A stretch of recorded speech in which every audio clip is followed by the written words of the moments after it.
All right. Hello, everyone. So thank you for joining the BERD workshop this summer. Today we have Dr. Tim Brick from Human Development and Family Studies at Penn State. He's an associate professor.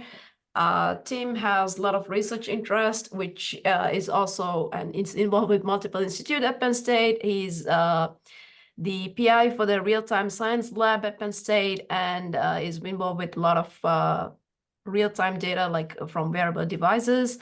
Today, Tim is going to teach us something about text mining. It's going to be a hands-on workshop. He will share examples and things like that. The material for the workshop is in the chat window, the link. You should be able to access the material through the link in the chat. So just as a reminder, the workshop will be recorded, and if you're a registered participant, you will receive the link to the video. When you log in, you're muted, but if you have questions, please feel free to unmute yourself and ask. Thank you. Tim, take it away. Thank you. Thanks. Yeah, please do jump in. There's a lot going on in this workshop. We're going to cover a lot of things very sort of at a very high level. And there's a bunch of examples that we tried to document as well as we could in the link, if you follow the link. We'll leave that up there for everybody as you go digging in later. And probably we'll try and turn these into quant dev tutorials that are even more structured. Before I get started, I want to thank Priyanka Paul, who's been helping me put together, scramble together all the code and all the examples for this. And so who's my co-author. Yeah, my name's Tim Brick. To give you a little background on me, I actually got started in robotics and human-robot interaction, which is part of where I got interested in text mining.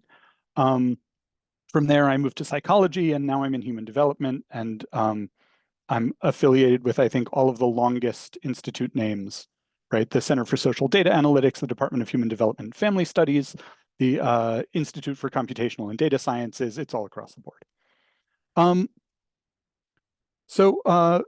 Broadly, here's the way we're going to do today. And you'll already notice there's a lot of bullet points here.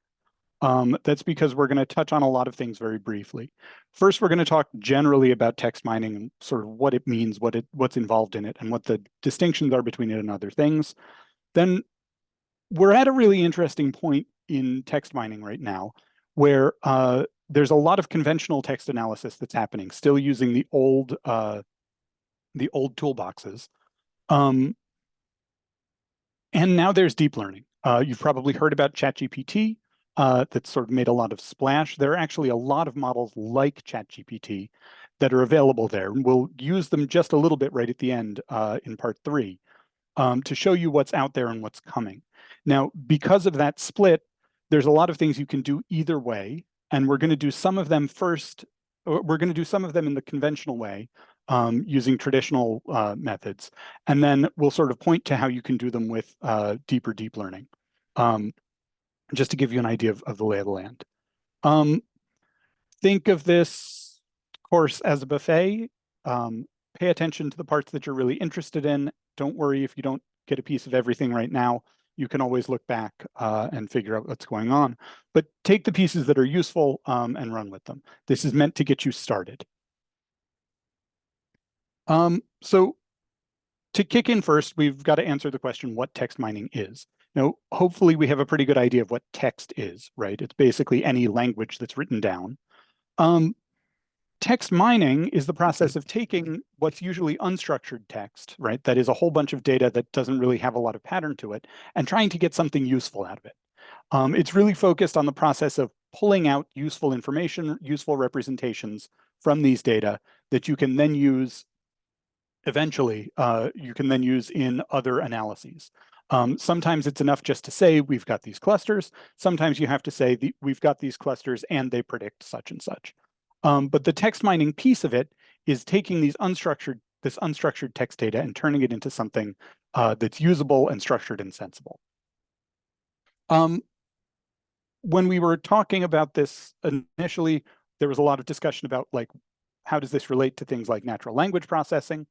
And the answer is that the discussion is still pretty open, right? What constitutes what on these precise terms is pretty vague. Generally speaking, natural language processing is the art of getting anything out of any kind of language. Text mining is very closely related in that we're trying to pull patterns specifically out of text. And with text mining, we've got usually a goal of getting them to something scientifically useful instead of, for example, understanding them philosophically. One of the big questions is why we even have to worry about this. Like, shouldn't we have cracked this problem a long time ago? And I refer you to Marvin Minsky, who's been called the father of AI, who said, within a generation, the problem of creating artificial intelligence will substantially be solved. He said that in 1967. And there's quotes from Alan Turing around the turn of the 1900s that say similar things. It's a tough problem. And it's tougher every time we enter it. It's tougher than we thought it was. To give you an example of why, there's a lot of things that natural language does that are just really tough to process, right? The existence of a comma, so can mean the difference between, hey, grandma, let's eat, and hey, let's eat grandma.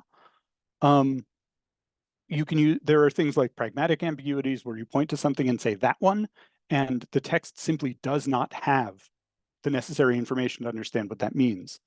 There are things like missing words. Formally, these are null pronomials, where somebody's like, oh, did anybody see that? Joe saw. And there's no it added to the end, even though the it is sort of implied. There are some very strange differences in leftover traces in the way that we talk. English has a ton of these. So you can say something like, who do you want to see? But you can't say, who do you want to sing?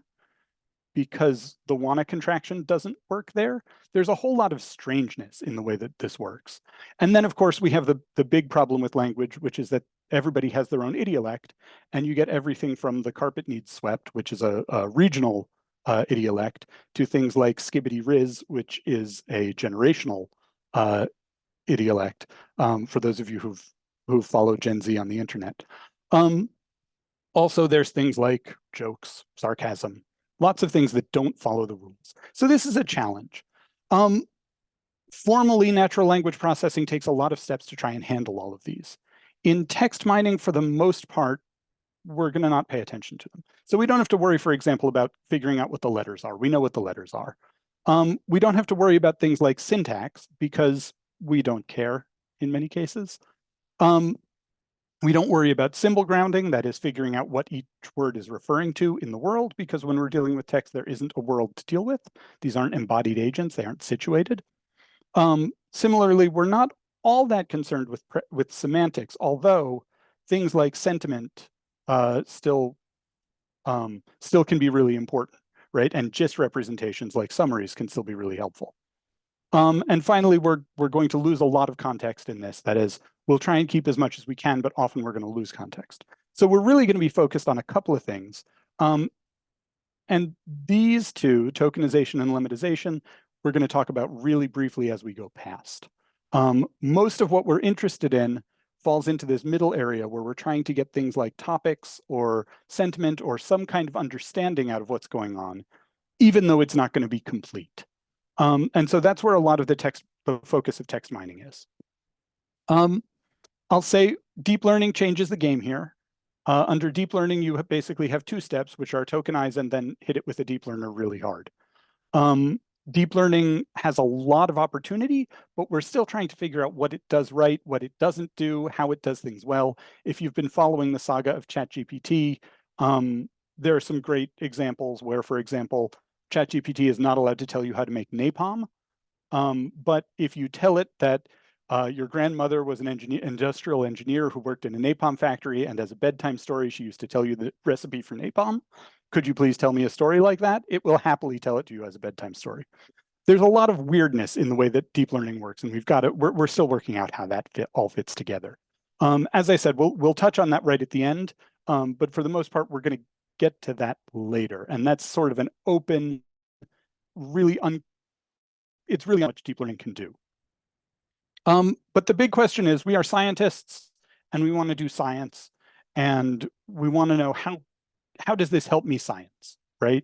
How does this help me understand what's going on in the world, or test theories, or look at what's happening? So basically, there are a couple of different publication types that you'll see that are fairly common publication types for text mining. One of them, the most common one probably, is just descriptive statistics. Here's what we found in this, right? We found this set of topics that seem to be most described. We see these clusters of documents, or these clusters of words, or these clusters of ideas. And there are a fair number of publications that are just about, okay, we looked at all of these tweets that have to do with the 2016 election, and we found these primary themes that came out, and this is what's important about them and how we understand them in context. A second place, and the one that most of my work tends to fall into when I'm using text mining, is when we take documents, we take these unstructured documents and we transform them into something different. And most frequently, that's either something defined by a theory. So we might look to match against a lexicon and say, this is how much these people who have higher narcissism use I words instead of we words in conversation, or here's an analysis of sentiment related to some brand after the release of such and such a new event. Also, with the recent change to deep learning, we suddenly can say, here's a representation of words that we can use for clustering that makes sense. So we can now cluster things based on what they mean, rather than just what words they use or where they wind up that way. So those kinds of elements can be pulled out of the data. And then again, frequently this is applied to some other method, right? So we'll pull out lexicon match frequencies, we'll pull out the ratio of I words to we words, and we'll use that to predict narcissism. Or we'll use that to predict some other characteristic, or we'll predict it from some other characteristic to say, look, here is something we can pull from the text that we can't necessarily get easily from a questionnaire, and that tells us something else about the world where we can use this as a new tool. And then finally, sometimes you just want to predict stuff, and you can say, look, we've got a tool that summarizes case notes. Use it. Oftentimes, those kinds of tools can be really useful, but they're less scientific and more engineering at that point. Specifically today, we're going to talk about a couple of things. We're going to talk about word frequencies and how to identify important words. And then we'll touch on sentiment analysis, topic modeling, and document clustering, just so you can see how those work. And finally, we'll dig on deep learning. Okay. Practically speaking, those like 7 steps that I talked about before boil down to 4 things that we're really going to do in a classical text mining analysis. The first is we're going to break things into words. That's called tokenization. It's pulling out individual tokens. The second thing is we're going to throw out a lot of the words that we don't care about, the A's and ands and thes, for example, and then we'll lemmatize. So we'll turn something like words into word, so that we can make sure every time word or words shows up, we think of them as the same thing. And that especially matters for verbs. So caring and care and cared all should be the same thing if we're looking for a meaning, sort of separated from tense. Sometimes we'll do some syntax tagging, usually not, and then we'll try and convert to a sensible representation where we can understand something or pull something out. Deep learners do everything from 2 to 4 in one step. A couple of terms I'm going to use. We're going to talk about a corpus, which is your whole data set, basically. We're going to talk about documents. That's one entry, and this can be anything you decide it is. You can say a document is all of the tweets from a given individual. You can say it's all of the tweets with a given hashtag. You can say it's one tweet. You can say it's case notes related to this participant, or case notes related to this participant on this day. You really have a lot of freedom in how you define that, and it all has to do with what your question is. Finally, we're going to talk about terms, which are just words. And we use the word term instead of words because sometimes things like what are called collocations or engrams, like the Pennsylvania State University, really are a single term because it doesn't have anything to do with, for example, the Commonwealth of Pennsylvania. So with those in mind, let's talk about how we take these complicated text pieces and turn them into something useful. The first step is to build a representation. And there are two general representations we use in classical text mining. The first one is what's called a document term matrix, which is one row per document, one column per term, and ones and zeros.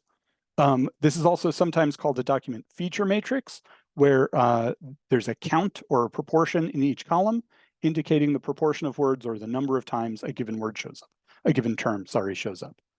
This is a really useful representation because it looks like what we do the rest of the time, right? It looks like a standard data frame where we have, words as our variables, as our features, and documents as our rows.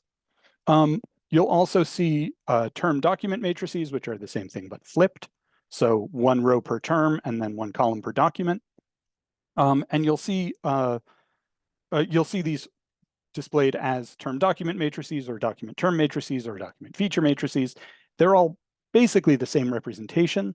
Document feature matrices are the ones that are generally preferred in R because they fit very well with R's data frame structures. There's also the tidyverse. Now, I don't know how deep each of you are into the politics of the R community, but the tidyverse, right, Hadley Wickham's tidy community, has a very specific way of doing things that's different than the way that the rest of the world does things. The tidy representation is really handy in a lot of ways. It tends to be very tall and very structured. In this case, the tidy text representation has one row per document per word. So for each word that appears in a document, there's a single row. And a column that's either a count as a frequency, or sometimes just every word, every appearance of every word has a row. This is basically a tall form document feature matrix, right? Essentially, we've just stretched it vertically. The nice thing about this is you can have annotations, then you can have other columns that do things. So you can keep track of other features like, for example, hashtags that might be useful annotations for what's going on and for what's happening in your data frame. The first broad descriptive that we're going to talk about is just word frequencies. Really simple, really straightforward, but potentially very useful. I'm missing some of the visualizations there, but we'll get to them, I'm sure. One very useful metric of frequency. Sorry, it's pointed out in the text. That this is not the entity value model is not just a tidyverse concept. Thank you, Chris. That's absolutely true. In the R universe, it is generally considered a tidy concept. But once you step outside of R, there are a lot of other people who use these kinds of models. Thank you for the note. So word frequency is great, but it has a couple of problems. The biggest problem is longer texts are going to have more words, and so all the numbers are going to be higher. And then more common words are going to be used more, right? Erudite is unlikely to show up very commonly anywhere. And so even one instance of it should be surprising, where words like the can show up just about anywhere, and we shouldn't be surprised by them. So a useful transformation of document frequency or term frequency is what's called TF-IDF, term frequency by inverse document frequency. This is made up of two measures. The first one is term frequency, which is really just a measure of how often this, the relative frequency with which this comes up, this term comes up in the document. It's the proportion of times it shows up in the document, right? The proportion of words that are that word. And then it's scaled so that it fits in a reasonable range, normalized essentially. The second term of this is inverse document frequency, which is about how rare this is across all documents. So we're trying to get measures of, number one, how common is the word in this document? And then on the other side, how rare is it across all documents?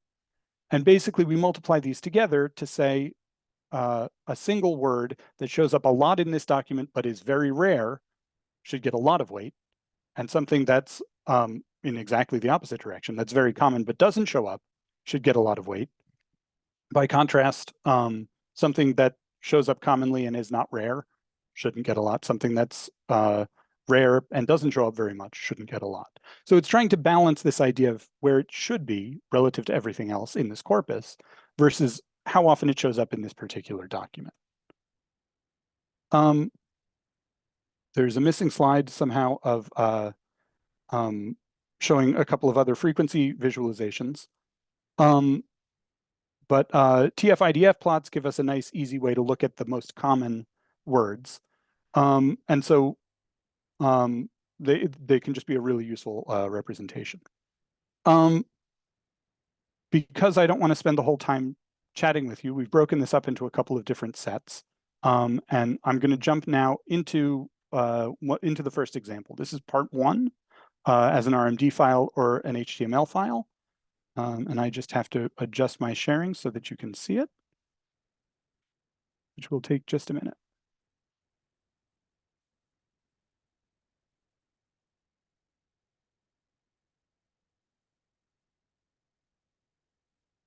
I'm going to try something a little bit different here because it's very difficult to work. It's very difficult to work through in RStudio because oversharing the RStudio window is looks pretty complicated.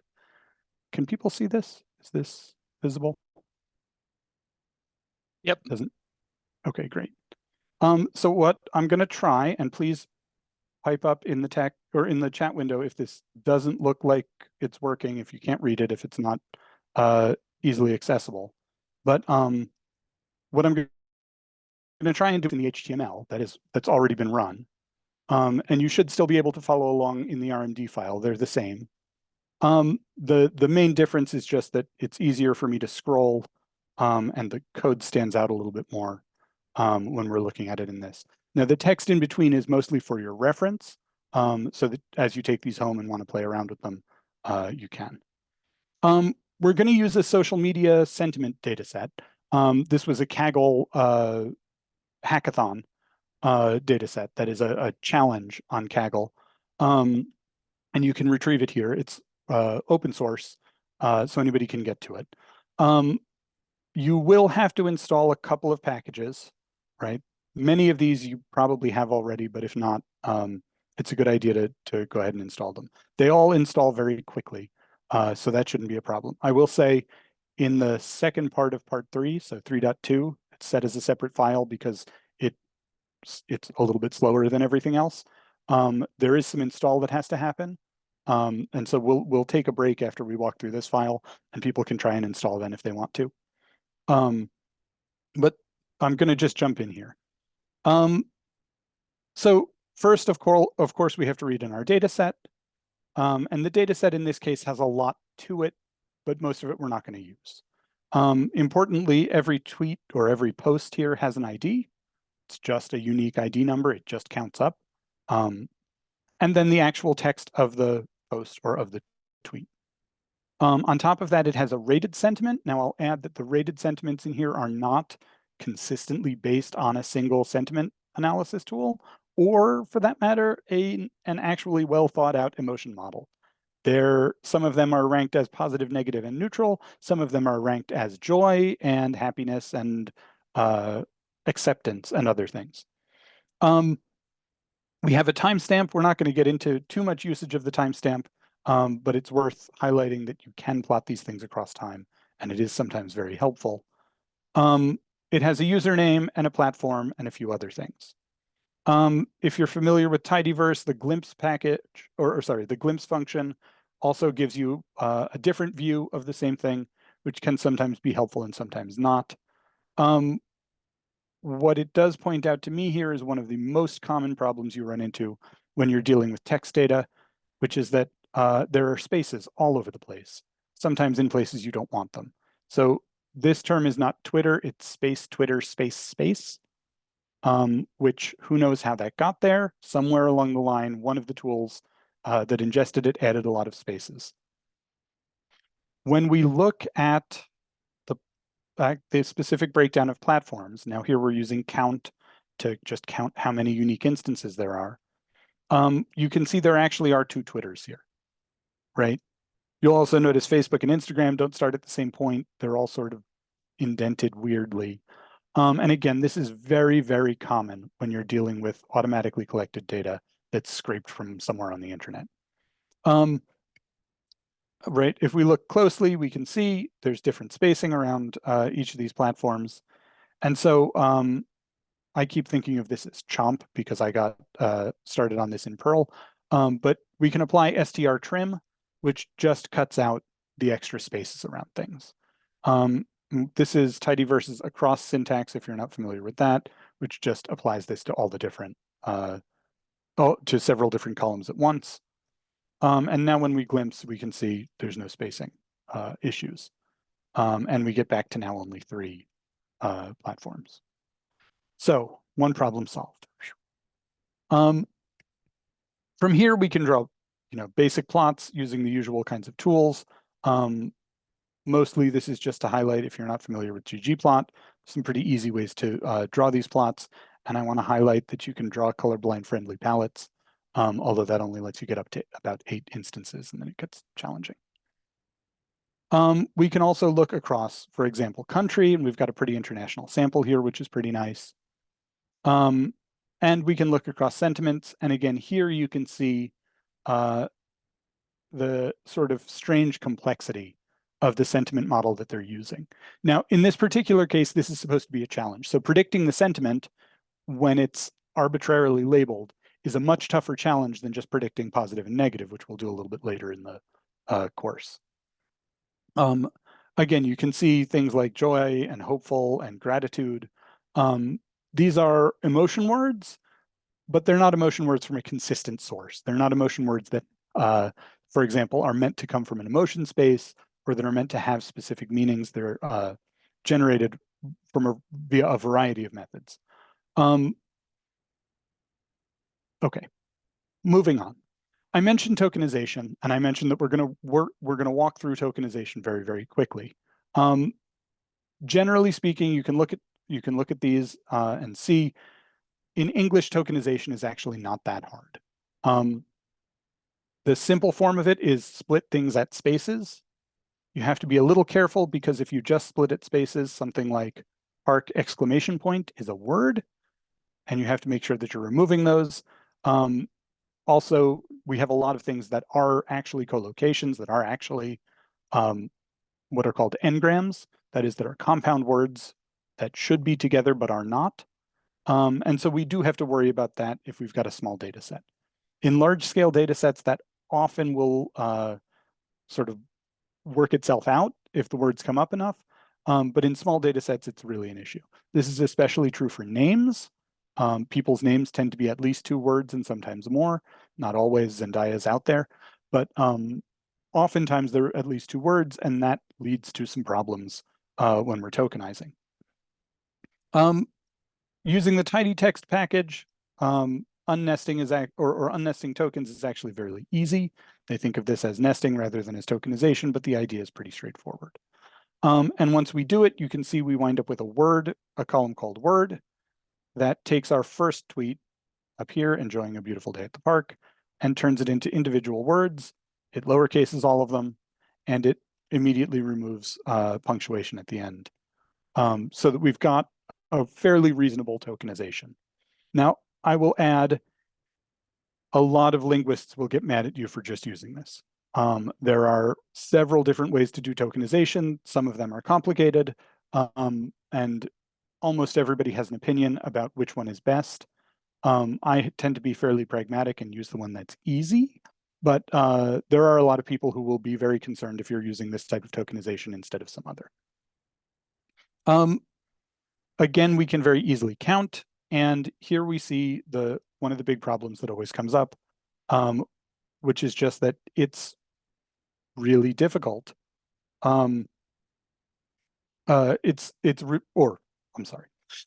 Which is just that there are a lot of words in English that are simply not useful when we're talking about, for example, topics. They're structure words, things like articles, that carry some meaning, but that are mostly mostly syntactic meaning and much less semantic than we're interested in. We deal with that with a process called stopping. Now, the reason for this being called stopping is that these are stop words. They're words that are not, or that should be stopped from entering your analysis. Stop words, there are several lexicons of stop words. They're just lists that are, these are all the words. All of them have been combined into this stop words object in tidy text. It's not always a good idea to use all of them, but in this case, we're going to because it's easy again. And so what we're just going to do is remove any word that's in stop words. We can do this with filter in a very straightforward way. Now you'll notice our word list has gone from enjoying a beautiful day at the to enjoying beautiful day park. We've pulled out the semantic words, or sorry, the syntactic words that are letting us know what's a subphrase of what. And instead we've boiled it down to just these are the words that are meaningful. At this point, we've really entered what's called a bag of words representation.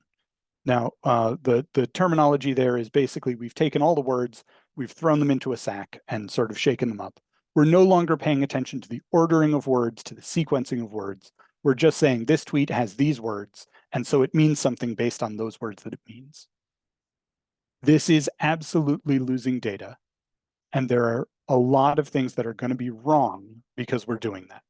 One of the biggest ones is negations, where if we're not paying attention to not happy versus happy, we just throw those all into a bag.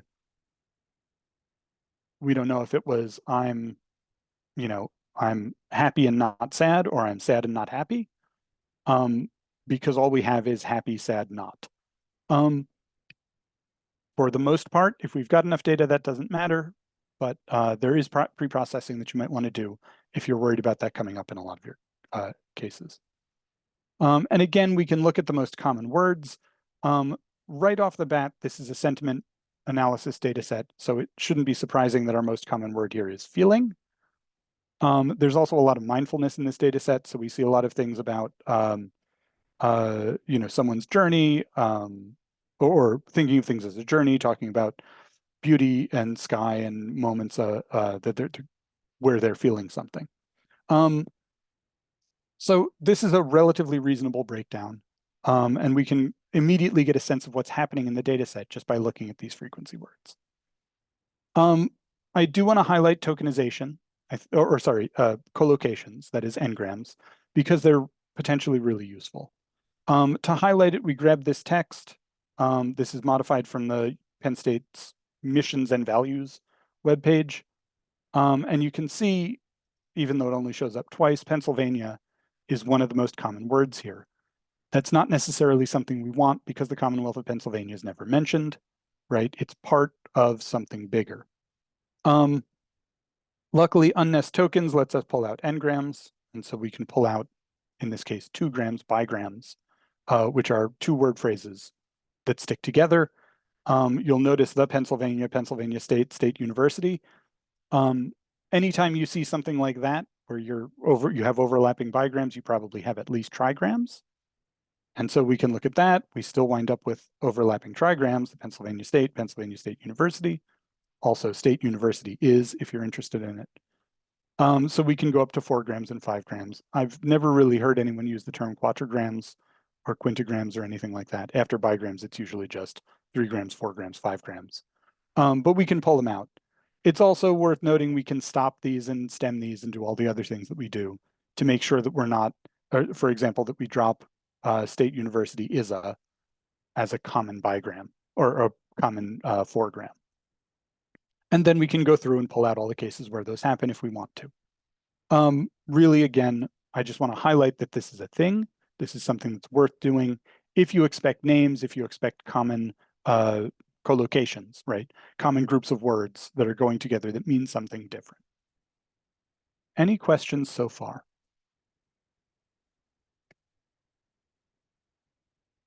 I see there's one question in the chat that's just, do I have a preferred sentiment analysis package? There are a couple that I like in Python. GenSim has a couple of really nice tools for sentiment analysis. You can also get those in R. The sentiment analysis package is the easiest, again. It's sort of the cleanest to get to. And it uses several different sentiment dictionaries that are pretty handy. If you're in a situation where you're worried about negations and syntactic problems, GenSim's packages, or the NLTK's packages, are probably better because they can handle those in more advanced ways.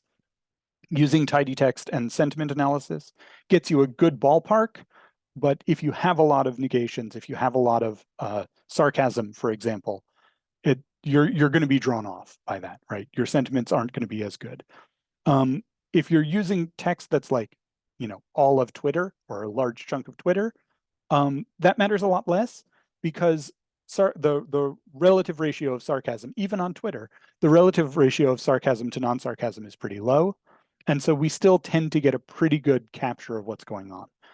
If you have a data set where for some reason you think sarcasm is high or negations are high, then you want to be really careful about using these easier packages and pay very close attention to which one you're using. Okay, the next step is called lemmatization. This is also sometimes called stemming. And the main difference here, converting something to its lemma is converting it to an actual word that captures its meaning across different forms. Capturing something stem means you cut off the ending. Often those are the same. Stemming is much easier because you just find anything that ends in ed or ing or anything like it, and you just cut the pieces off. But that means that caring, for example, instead of becoming care, becomes car. If you're not careful to mark that that used to be caring in some way, then caring and cared and my car all wind up being the same word, and that can be bad. With lemmatization, you're much more likely to get words, to get lemmas out, to get words that are sensible in the context that you're talking about. And again, we can pull out individual lemmas out of this. This doesn't show. If you look, I'm sure if you look internally, you can see it a little better. But this will be enjoy beautiful day park. Interestingly, this will turn into traffic be. Oh, here it is. Sorry, it's underneath. Enjoy beautiful day at the park. Traffic be terrible this morning. That's transforming be, or was, into its lemma be. Amazing turns into amaze. Again, the goal here is just to highlight now any form of amazing, any form of to be, are going to be converted to the same thing so that we can compare them across documents, even if they're used in slightly different tenses or slightly different contexts, right? Used for different people or anything like that, or different numbers of people. I also want to highlight another transformation that can be really handy. It's called a hypernym transformation. There's a whole package called WordNet that keeps track of things like hypernyms. Basically, a hypernym is a category word.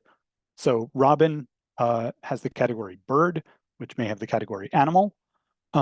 Sometimes you want to pay attention to that, right? You don't care if someone's talking about robins or cardinals or crows. You just care that they're all birds. Much more commonly, that's something we do in really formal language processing. And as we inch closer and closer to machine learning, we sort of leave that on the table and just say, well, robin and crow will be really close to each other in word space, so close enough.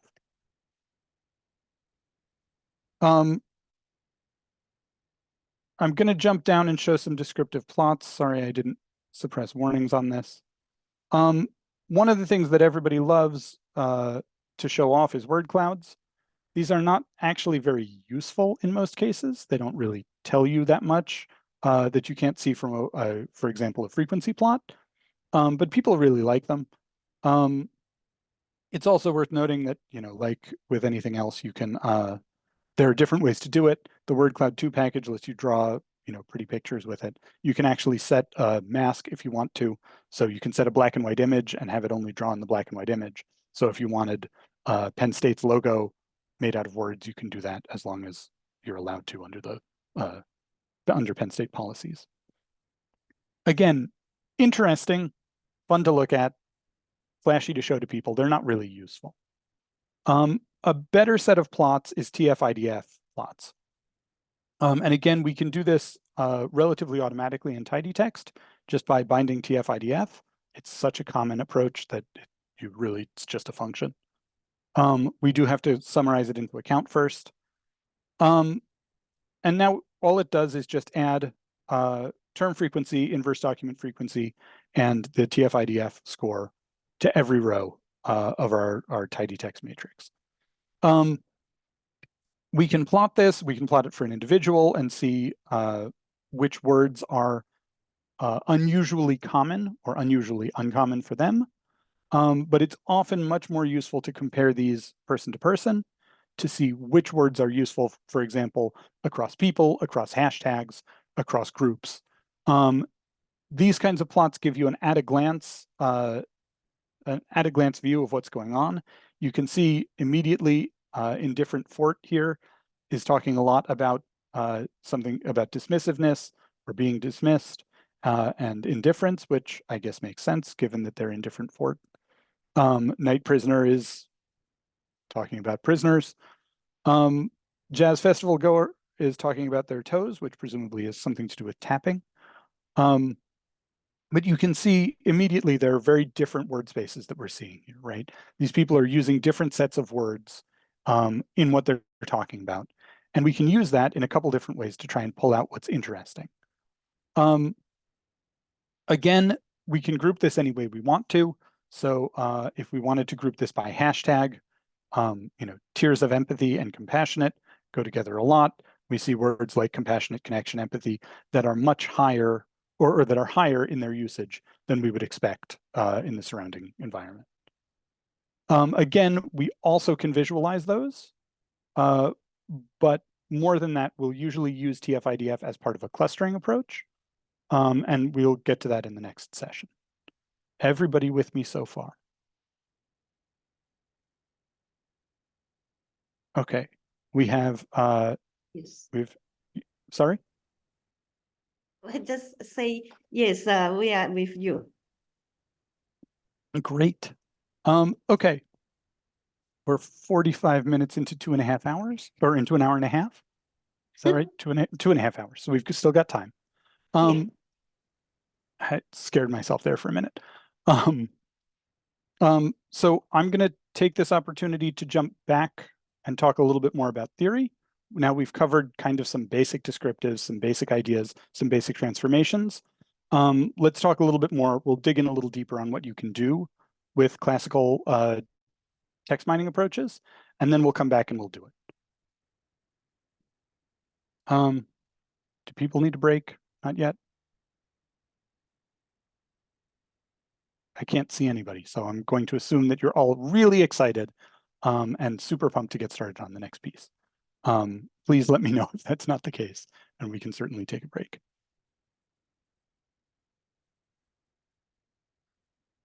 So I'm moving now to section 2, or to part 2.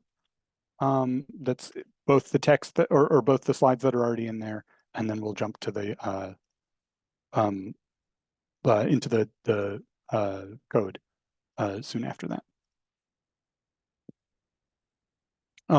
Okay. So we're now at part 2, talking about bag of words, natural language approaches. These are, again, sort of the conventional methods, pre-deep learning methods for analyzing this kind of data. So there's 3 primary approaches that I'm going to talk about. The first one are lexicon-based approaches. Sentiment analysis falls into this category, but if you've ever heard of LIWC, L-I-W-C, most of their analyses are also lexicon-based analyses. Then we're going to talk a little bit about latent Dirichlet allocation, which is arguably a subclass of a structured topic model.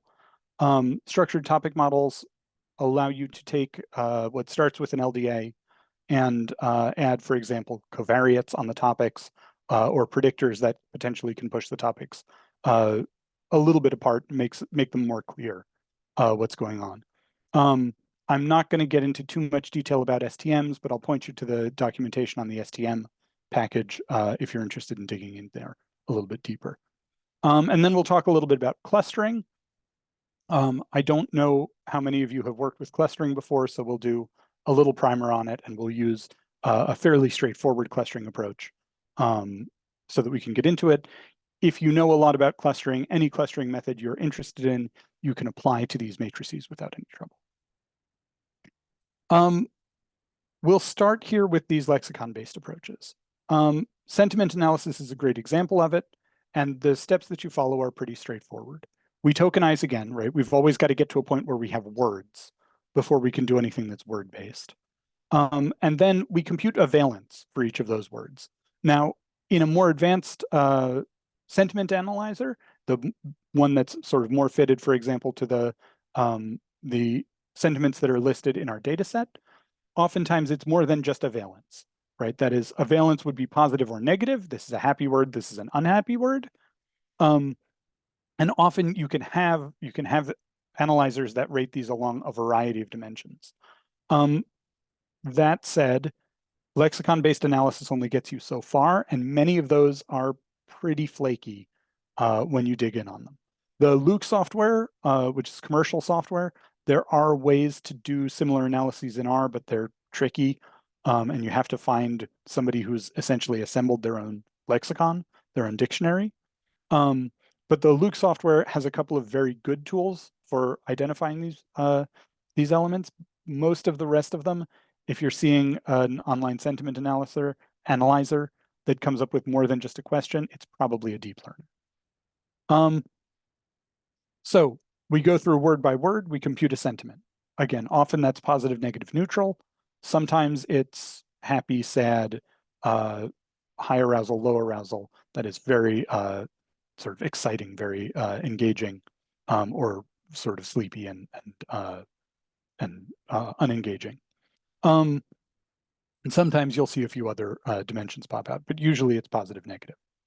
Then if you've got a tool that's advanced enough, you apply negations, right? So you find the not happies and the not sads, and you flip anytime you've got one of those. In the more advanced ones, right, so gensims or NLTKs, those flips pay attention to syntax. So it looks to see what the not is modifying and just flips the sign on each of those. If you're doing this sort of manually, oftentimes an easy approach will just be to look for the word not and either flip the whole sign on the entire tool, or just not trust it as much in some way, shape, or form. Oftentimes we'll average these across a document, across a tweet, or across a person, or across a hashtag. Sometimes we'll aggregate them, for example, across a topic, and we'll talk about topic modeling after this. But one way or another, what we're trying to do is get a summary score that captures the sentiment of the entire thing by combining the sentiments of each of these individual words. If you're thinking hard about this, you'll notice there are going to be, again, things that are missed, because there are some ways of expressing positive or negative impact that just aren't easily picked up in single words. Again, there are tools to do this, looking at phrases or combining things to try and get a sentiment of a larger piece, a phrase, or a set of adjectives, or whatever it happens to be. But most of the time that's hand waved off the closer we get to data mining and the bigger our data sets get, because again, the assumption is those cases are more rare than the cases where we've got a single word and can just throw a lot of words at it. The Luke software, Linguistic Inquiry and Word Count, has done a great job of developing lexicon type analyses, similar to these sentiment analyses, but with different focuses. So apologies for the typo.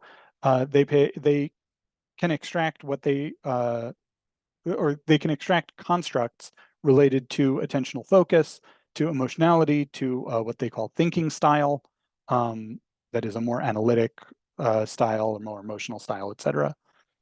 They can pull out characteristics of social coordination. Again, I-we ratios. How often do you talk about yourself in the first person? How often do you talk about the group or the dyad in the plural? And those are some very useful indicators, for example, for romantic couples. They claim to have some good targets on honesty and deception, although most of those are based on sentiment, on positive and negative sentiment. And so I'm skeptical about them. You can take a look. I included the DOI there. So you can take a look at one of the examples or one of their review papers that talks about how they do a few of these things. As I said, Luke is commercial software. There are publicly available lexicons for these, but they're relatively rare, and they're usually not normed nearly as well as Luke is.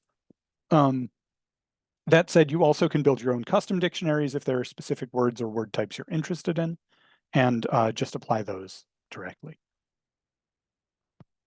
Any questions on sentiment analysis before we move forward?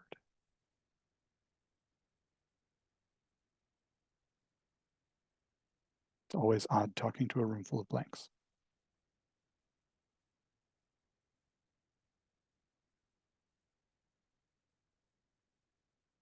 Okay, once again, I will assume everybody is so excited by this that they just can't hold themselves back and are, deeply investigating the code while we're moving forward. Topic models.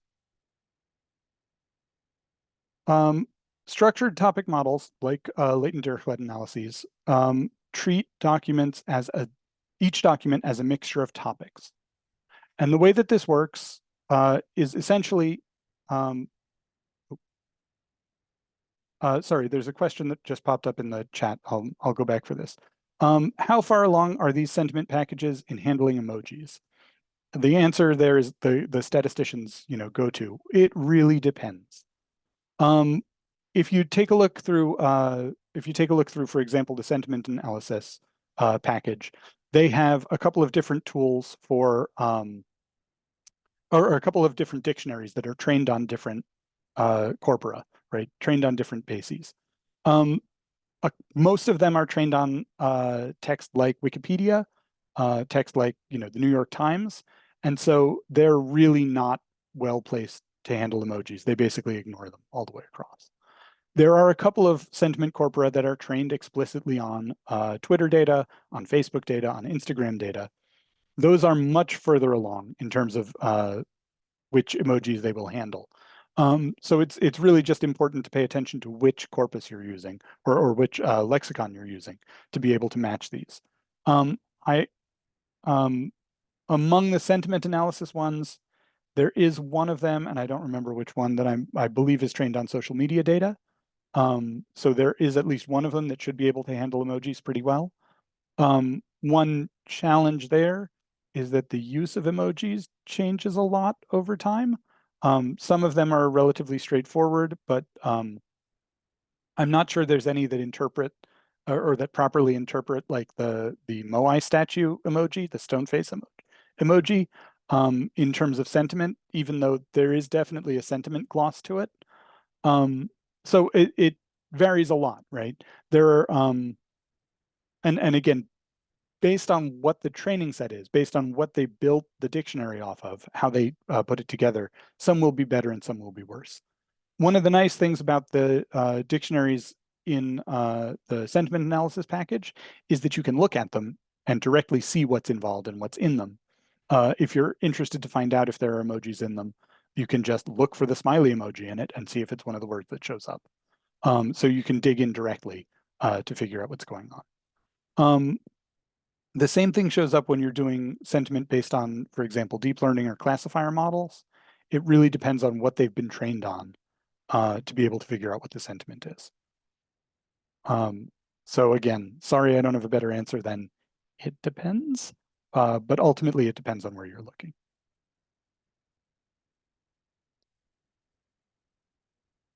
Any other questions before we move on?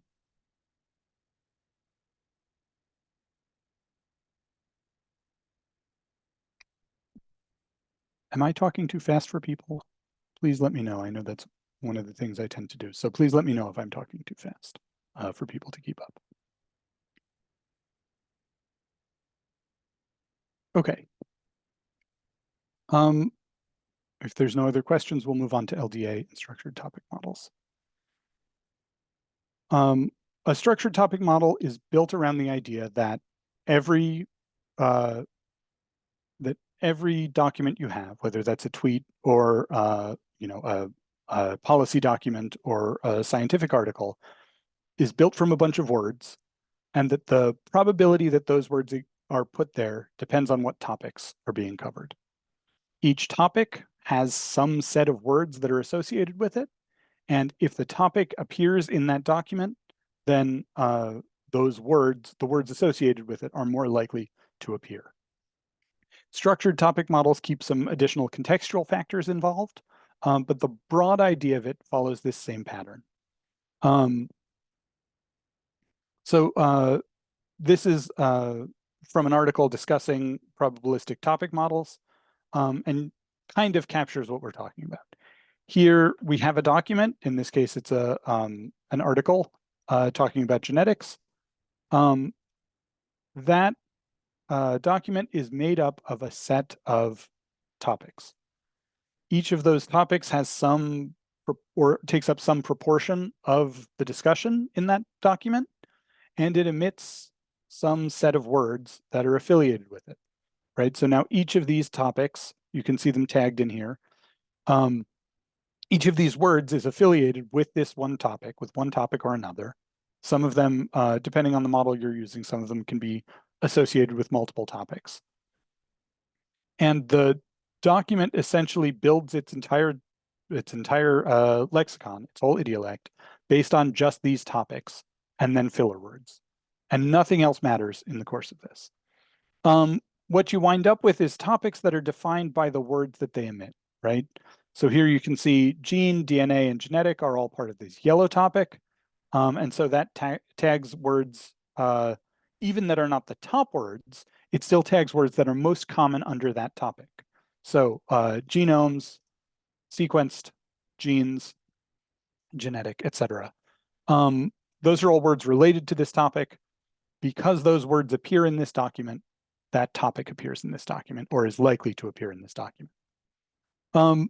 Similarly, the second topic, life of evolution, organisms, right? And again, you can see those pop up. Survival turns out to be one of those words. Again, because those words show up in the document, the topic has some characteristics of that document. Excuse me. You'll notice that this green topic, brains and neurons, doesn't show up very much. And as a result, there's a blank bar where the green one should be, right? We have some red and some yellow, a lot of yellow and a little bit of blue, but almost no green. And that's because those words don't show up, and therefore this document is considered to not be about that topic. This is the model behind it. Formally, it's a mixture model. Each document is a mixture of topics. And the goal of a structured topic model is to pull apart what those topics are so that we can understand what's happening in each of these documents.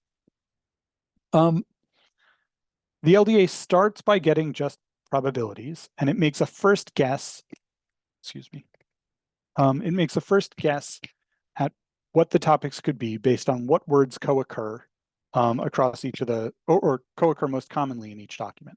So it grabs all the documents, it pulls out probabilities that match, or pulls out the most common collocations, the most common words that appear together, and it starts with that as a topic set. Then it goes through this back and forth algorithm where it sets a bunch of topics, it finds out which documents have those topics and which words go with that, and then it adjusts its topics, and then it picks new or reassigns the documents to topics, and reassigns the words to topics, and then shifts the topics, shifts the documents, shifts the topics, and back and forth. This is done in a sequential Bayesian updating process. So if you're interested in the math of it, I'm happy to go through more detail. The broad stroke of it is with a traditional LDA model, a conventional LDA model, basically all you can do is pull out topics, and then you can correlate those topics with other things. In a structured topic model, because of the way it does the Bayesian updating, you can include covariates, which allow you to sort of shift the distributions so that different topic sets fall into different areas. At every cycle through this back and forth process, you get better and better estimates of what the actual topics are, and you get better and better estimates of how they load onto documents. But of course, more estimates, more cycles means more time. And so the process just runs through quicker in those situations. When you finally get estimates out, the final results are estimates for both of those. And you can think about those in a couple different ways. I'm going to zoom in on this a little bit so that it's a little easier to see. So this is from a Shiny app called LDAViz, which is a way of visualizing what's happening in different topics. This first plot on the left represents the differences among the topics using a principal components analysis. And that's actually a principal components analysis of the correlations of word frequencies within each topic. The first two principal components just give us an easy way to draw out things that are close to each other and things that are far apart. And again, that's close to each other in the sense that they use many of the same words, or far apart in that they do not use many of the same words. This is usually a very coarse projection. It's not always a great way to tell what's really close and what's not, but it's a starting point. You'll notice also that the LDAViz Shiny app lets you pick other distance measures if you want to. So there are other ways that you can look at differences here. The second piece is it shows you the set of the set of terms that are most appropriate to this topic. In this case, it's looking at topic 34, and it shows you the relative frequency with which these words are used in the topic. This lets you identify, for example, this is about law and courts and cruelty a little bit, and legal rights and so on. So you can identify what the topic is based on the loadings of those words, and then take that back and figure out, okay, these three topics are very close to each other. We're looking at topic 34 at this point. And so we can look around at the topics that are near that, see what they mean, see what they're interested in. So 4 and 9, for example, are very close. And if we look at those, it turns out those are also about law, but they're about different aspects of the law in this particular case. LDA analyses are really useful as you're trying to understand what's happening in data qualitatively, but they also give you a couple of tools that you can use to extract topics, to extract understanding of what's going on, and then compare, are these topics more common? Again, using an example of an election, are these topics more common among Republicans or Democrats? Or for example, in studying addiction, are these topics or these reflection topics more common among people who successfully refrain from relapse versus people who do not, right? And again, you can use this to directly test theories about the world by asking essentially, what is it that differentiates people from this group from people from that group in the way that they use words in the things that they talk about? Especially when you're using digital exhaust kind of data, where you're pulling things from social media or from other text that people generate automatically.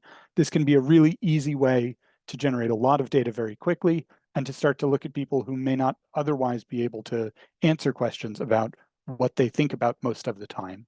If you can pull down what they talk about on social media, you have at least one slice of what they're doing. If you ask them to, for example, generate reflections, you can get a different slice of what they're interested in.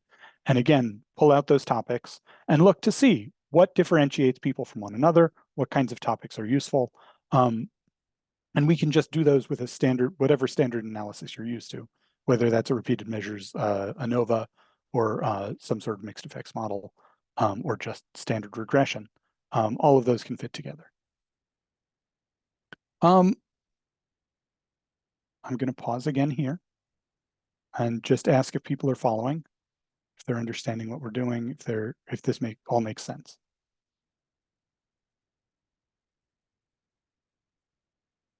I know I'm covering a lot of topics really fast, so if you need me to slow down, if you need me to refer to something or go back to something, please just let me know. I'm happy to go back and explain in more detail. Okay.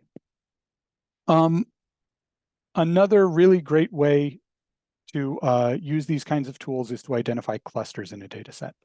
For those of you who are familiar with clustering has a lot of really useful tools. One of the challenges of clustering is figuring out what your clusters mean, as shown here in XKCD, right? We see two groups, we see three groups, one who uses k equals 3, that is, they look for 3 groups in their data, and 2 others that it's very difficult to understand.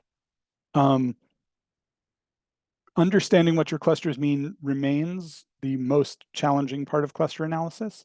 So we'll talk through the how, and I'll give you a couple of examples to think about what each cluster might mean, but it's not always clear, and it's actually very common to end up with clusters that you're just not sure about.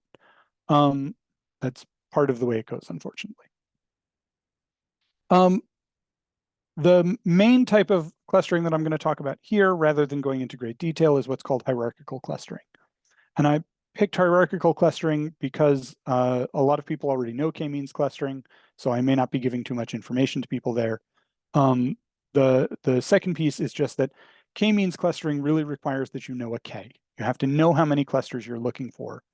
And when you're dealing with text, that's really rarely the case, right? It's very uncommon that people are coming into this saying, I think there are 3 groups in this data set. Sometimes it happens, and it's great if you can come in with a theory about that and test it and say, okay, this is text from or text about the political situation during the Cold War, and we think we're going to see, we're going to see pro-Russian propaganda and anti-Russian propaganda, or pro-USSR and anti-USSR. And that may be the case, and then you can look directly for that. In a lot of cases, though, you're really not sure. You think that there are clusters, you think that there are groups of things that are fairly similar, but you don't know how many groups, and you don't know exactly what those groups are going to look like. And so clustering gives you an unstructured way to do it. Hierarchical clustering gives you a nice, easy way to take a look and understand what your trade-offs are if you pick more clusters versus fewer clusters. There are 2 ways to do hierarchical clustering. You can start from the top or start from the bottom. In both cases, what you're going to wind up doing is building a tree of clusters. You're going to build a hierarchical clustering that defines the entire sequence or defines the entire data set in terms of different ways that it could be broken up. We'll walk through a quick example of how agglomerative clustering works, just so you can see it. And then we'll talk a little bit about the different ways that we tend to use other tools to get to where we're looking for. In agglomerative clustering, we start from some data set and we consider every point, every document, or every word if we're clustering words, or every topic if we're clustering topics, to be its own cluster. And then we go through this repeated sequence where we combine 2 clusters together, and then combine 2 more and combine 2 more. In this particular case, we start forward by combining the 2 that are closest. Then we combine the 2 that are next closest, and so on. At each step, we're building a bigger cluster. We're combining 2 clusters that were near each other into something new. The result is something called a dendrogram, which looks a lot like the way that we think about evolution now, right? A cladogram. Usually we draw them vertically, but not always. And generally what this shows then is a connection between, right, our first 2, and then our second 2, and then our third one joins in. We show that same sequence as things gather into bigger and bigger clusters, drawn out as a single plot. This vertical distance then, which is called cophonetic distance for anyone who's interested, tells you how far apart the 2 clusters are. Now, it's worth noting that what far apart means is not always clearly defined. And there are a couple of different ways that you can think about what far apart means. The usual one is Euclidean distance, just, right, if we draw them on a plot, are they close to each other? And that's fine if we're doing word embeddings that are embedded in a highly Euclidean space, in a reasonable space. If you're looking at frequencies, that doesn't make as much sense. And so we tend to use something called cosine distance, which is an angular distance, to say, or to try and capture how far apart 2 structures are. Again, that's very common for either for word frequency or for word proportion analyses, to be able to say, here's the distance between these two in terms of rotation from an arbitrary starting point. Also importantly, as we talk about these, this vertical distance tells us something about how we can split this up if we're interested in finding differences. Generally speaking, what you want to do as you're looking at these is try and find the spot, a cut point across where you can say, we're going to cut straight across and cut this into 3 clusters, for example, here.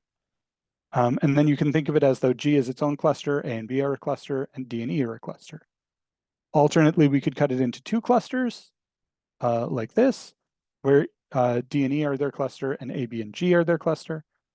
Those correspond, right, to these clusters here, A and B, and then D, G, and E. Sorry. What you're looking for is a vertical distance that's essentially the longest vertical distance where you can make that cut, because that's going to indicate clusters that are separated by the most intermediate distance and that are as close as possible to each other within. We're not going to have time to go into a great long explanation of how clustering works and what it means, but I will highlight a couple of things since we're doing okay on time at this point. There are some pathological cases for this kind of clustering. Can I draw on this? Not easily. Okay, I will just gesture then. One very common case is something that is a case that looks like a smiley face. Let me see if I can get something to draw on.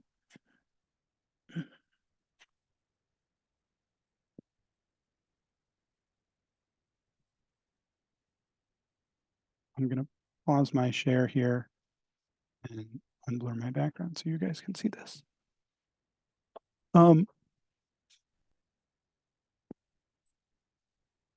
If you've got clusters that look like this, this is very easy for cluster analyses to find. Can you guys see this clearly? Can you give me a thumbs up if this is coming through okay? Okay, at least one. Right, so if we've got a smiley face that looks like this, right, that's okay. Where it gets to be an interesting point is once the smile comes in. Now, by any metric that you pick, these 2 points, here and here, which you'd think would be part of the same smile, are further apart than this point and any point in the nose. Right? They're necessarily further apart just because the nose is actually literally in between. This causes a problem, right? This is actually a well-established problem in clustering, and it's a problem that tends to show up in text mining because we can't always count on word frequencies to be well-behaved when we transform them into a more complicated space. What we use in this case, oftentimes what we'll use now is what's called density-based clustering, but the core idea of it is essentially that we're changing the way that we consider the distance between 2 clusters when we do this hierarchical combining. By default, we find 2 that are closest to each other and we combine them based on where their centroids are, right? So now that we've combined these 2, we pick the middle of that and we compare each of these other clusters to the middle point. That gets us into a case where we now have this half and that half of the mouth, which is not what we want. What we can use instead is something that's called single linkage. And what single linkage does is say the distance between any cluster that you have and the next point over is not the center from the center of that point, but rather is the point that's closest in that cluster. That means that you can follow along and slowly add pieces along this smile. And at every point, you'll have clusters that are closer to each other than they are to the nose because you're using the closest point. Now, when we do this in, for example, a structured topic model or a structured model space, oftentimes we'll use, again, what's called a clustering method called dbScan. And dbScan does a transformation of the space first to try and identify where there are gaps and make those seem far. right? That is, make anytime there's a low density area, it makes that a bigger space, a bigger distance than when there are high density areas near each other. But the logic behind it is the same and follows this almost exactly. What you're trying to do is find things that are close to each other, and keep all of the things where you can build a chain from one to the next in one piece, rather than trying to find groups that are, for example, spherical, that are sort of very close to a common centroid. Everybody with me?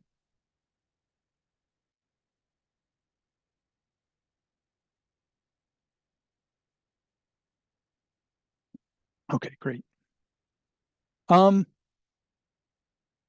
There are two ways that you can evaluate clusters other than, like, yes, DB scan for the win.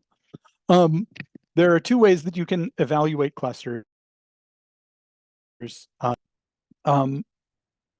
Essentially, there are internal metrics that are intrinsic metrics that are like, how well do these clusters hold up? How well do they follow the rules of what we're looking for in clusters? And things like silhouette coefficient, silhouette plots are really good ways to capture that. A silhouette plot basically says how close is each point to this cluster instead of to the next closest cluster. And will tell you basically if your clusters are relatively condensed, relatively stable, or whether they're spread out a lot. There are a couple of other tools that are relatively useful for that. The other thing, and one that can be really, really useful when you're trying to understand these clusters in the context of other data, right? That is when you're trying to use these as a way to explain some scientific theory or some scientific idea. In those kinds of situations, extrinsic measures can be much more interesting. And a lot of the extrinsic measures are comparing two clustering solutions, or comparing a clustering solution to some other data. Oftentimes these are used, for example, to compare a 3-cluster and a 4-cluster solution and say, okay, how much are these really changing? But you also can use these, for example, to compare the clusters that you found to the sentiment that you analyzed, to see if these clusters are really divided by sentiment or whether there's something else capturing that. There are these, measures like rand index are a useful way to capture that. It's normalized in certain ways. Mutual information and the others are just different normalizations, different ways of trying to capture, like, how related are these two? Of course, you also can use correlation. And if you have appropriate tools for correlation, for a point polyserial correlation, for example, where you're comparing or where you're correlating to a categorical variable, that can be a really useful way of saying, look, we found these and p less than 0.05, they're related to these other elements, or with such and such a Bayes factor, we can compare these two models to one another. I didn't plan a lot of time to talk about the details of different clustering approaches, but the cluster package is a really useful way to approach that. And it has a ton of these readily available that you can absolutely take and fit to your model and be really confused because they all disagree.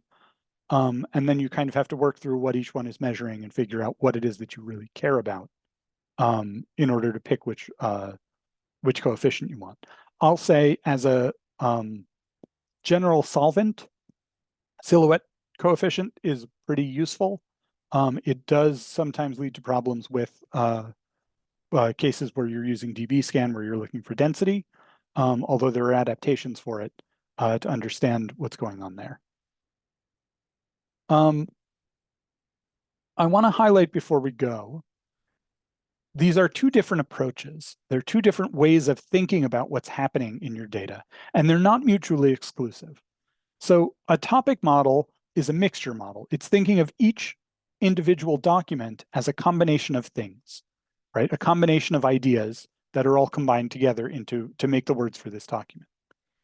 A cluster model is trying to find groups within documents or groups of documents. That is, it's trying to take a bunch of documents and moving them wholesale into one group or another, say this whole group are together somehow. Now, there's some overlap here, right? It's very possible to say we have this topic that's about text mining, and that shows up in these 45 tweets. And so it shows up as the primary topic in these 45 tweets. And so we consider these tweets to be a group. And that's one way to do a clustering analysis based on the topics that appear within. It's a relatively simplified way of doing it, but you could do it that way. With a tweet, you probably can get away with that because you just can't fit that much into, 300 characters. If this were, for example, a policy document or a mission statement for a company or a reflection from a participant, now it seems much more likely that you're going to see more than one topic show up. And those topics may not be evenly distributed, but it may also not matter that this one is at 54% and this one's at 46%, right? Or that each of these three is at 30%, nearly 30%. And so that might not be a good way to cluster, right? That is, instead, what you're going to find is this set over here all talks about or all reflects on how much they miss the feeling that drugs give them. And this cluster over here reflects on the damage that they've done when they were in the throes of addiction. And some of the topics are in the crossing point where some of them have both and some of them have neither. When you're clustering, you're really trying to find strict divisions. Each document goes in one place and not in another place. And those strict divisions let you then say, this group is similar, like all of the elements in this group are similar because they have as many characteristics similar as possible. They are about the same thing, they mean the same thing. They use the same words in the same kind of way, whatever it is that you're using for your clustering. And it gives you a different breakdown. Now, it's also possible to put these together and say, okay, we have these 15 topics that we pull out, and we're going to run a cluster analysis on these topics. There's a tool called HDB Scan that works really well on this. And we're going to look at these topics, and we're going to try and say, where's my LDA? We're going to try and say, within this topic breakdown, there's a group over here that are about human rights, and there's a group over here that's about the law, and there's a group over here that's about criminal justice, and so on. And we can break down topics into clusters to figure out what's going on. It's also possible to fit topics and fit clusters and say this cluster tends to show this or tends to talk more about this topic, and this cluster tends to talk more about that topic, or even to run topic analyses on each cluster to see how each cluster has, or how to characterize each cluster based on the topics that it talks about. These are just tools that you can apply to any vector of numbers, right, to try and get a sense of how different things are or how similar these things are. Now, structured topic models also have the ability, as I said, to allow you to use covariates, and that can be really useful, especially if you already know there are groupings in the data.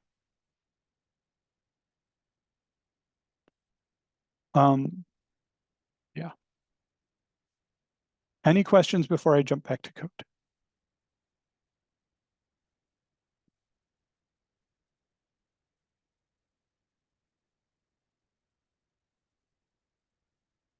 Okay, let's do it. So now I'm going to be stepping into the second RMD, or the second or the part 2 either RMD or HTML file, depending on which you're following with. We're going to go through a fairly similar process here. Again, we're going to load in all of our libraries. There's a bunch of them that we're using here. They're very similar to the ones we used last time. So if you still have your R Markdown or your RStudio session open, a lot of this will just fall out pretty quickly. I'm running through again and extracting right away, running through and getting rid of the spaces problem. Then we go through and we tokenize and remove stop words. That whole first, I mentioned we usually just go skimming past tokenization and stopping. This is how we do it. I'm also going to create a DTM here, organized by ID. So each post becomes a document, right? Each post is a document in this particular DTM. And we'll use that in a little bit. So analyzing sentiment is actually very straightforward in this kind of organization because of the way that Tidyverse interacts with some of its other tools, or Tidytext, I should say. And we can immediately run, or we can immediately pull out sentiment on a whole bunch of different measures. We're using QDAP right here, which is one of the dictionaries. And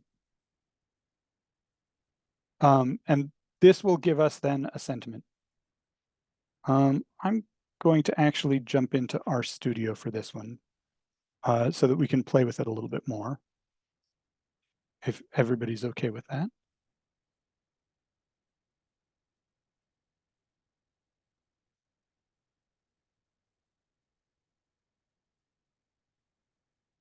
You can tell me if this is legible or not.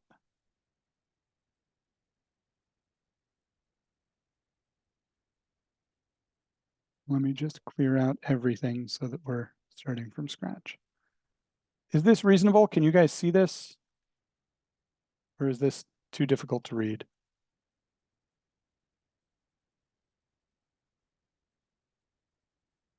Oops.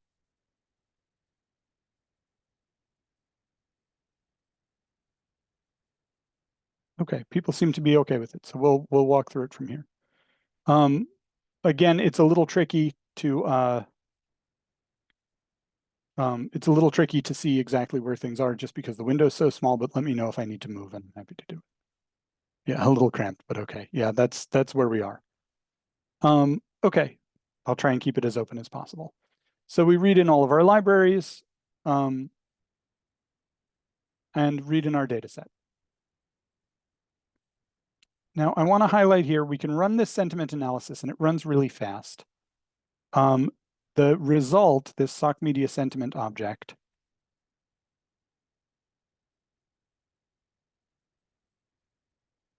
has a whole bunch of results in it, right? It has essentially, I think, four different lexicons that it's using: QDAP, LM, GI, HE, that are all trained on different sets of data. They don't always agree.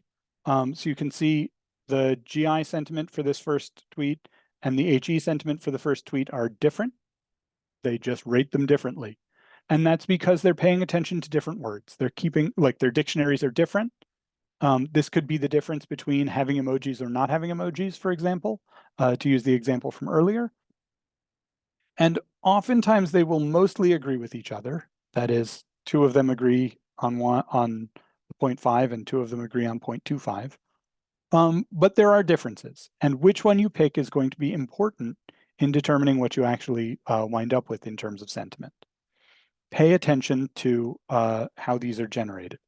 If you're interested with this package, there are descriptions of each of the dictionaries that you can pull up as help, right? So this is according to the Harvard 4 dictionary used in, right, and here's the citation for it. This is HE is finance specific, and so on all the way along. Pay attention to which dictionaries you're using if you're really trying to draw serious inference about it. If you're not so interested in inference and you're just trying to get to something that's sensible, then you can pay less attention. And again, if you have really big data, the differences are usually pretty minor over the long run. In this case, I'm going to use QDAP, again, more out of convenience than anything else. And we'll add that back to our data frame so that we have it easily available. Again, this is not how to get the dictionary, it's just an object. We can actually pull up the dictionary object if we want to. Again, check the help page for the exact name of it. I apologize, we'll fix that in one of the future revisions. Sometimes we only care about positive or negative, right? We don't care about how much. And so there's a conversion tool just to turn anything into a direction. based on a given sentiment score. Most of the time, that's just going to be positive or negative, but some sentiment scores are 0 meaning negative to 1 meaning positive, or have some other scale that they're using. And so this essentially is a dictionary-aware way of doing that. Now, when we take a look at that, we can compare it to the first couple of rows of our data frame. And you can see here's the QDAP actual score. Here's the sentiment direction from that score. And then here's what the Kaggle data frame calls itself in terms of sentiment. And again, most of the tools, when you're dealing with positive, negative, neutral, most of the tools will agree most of the time.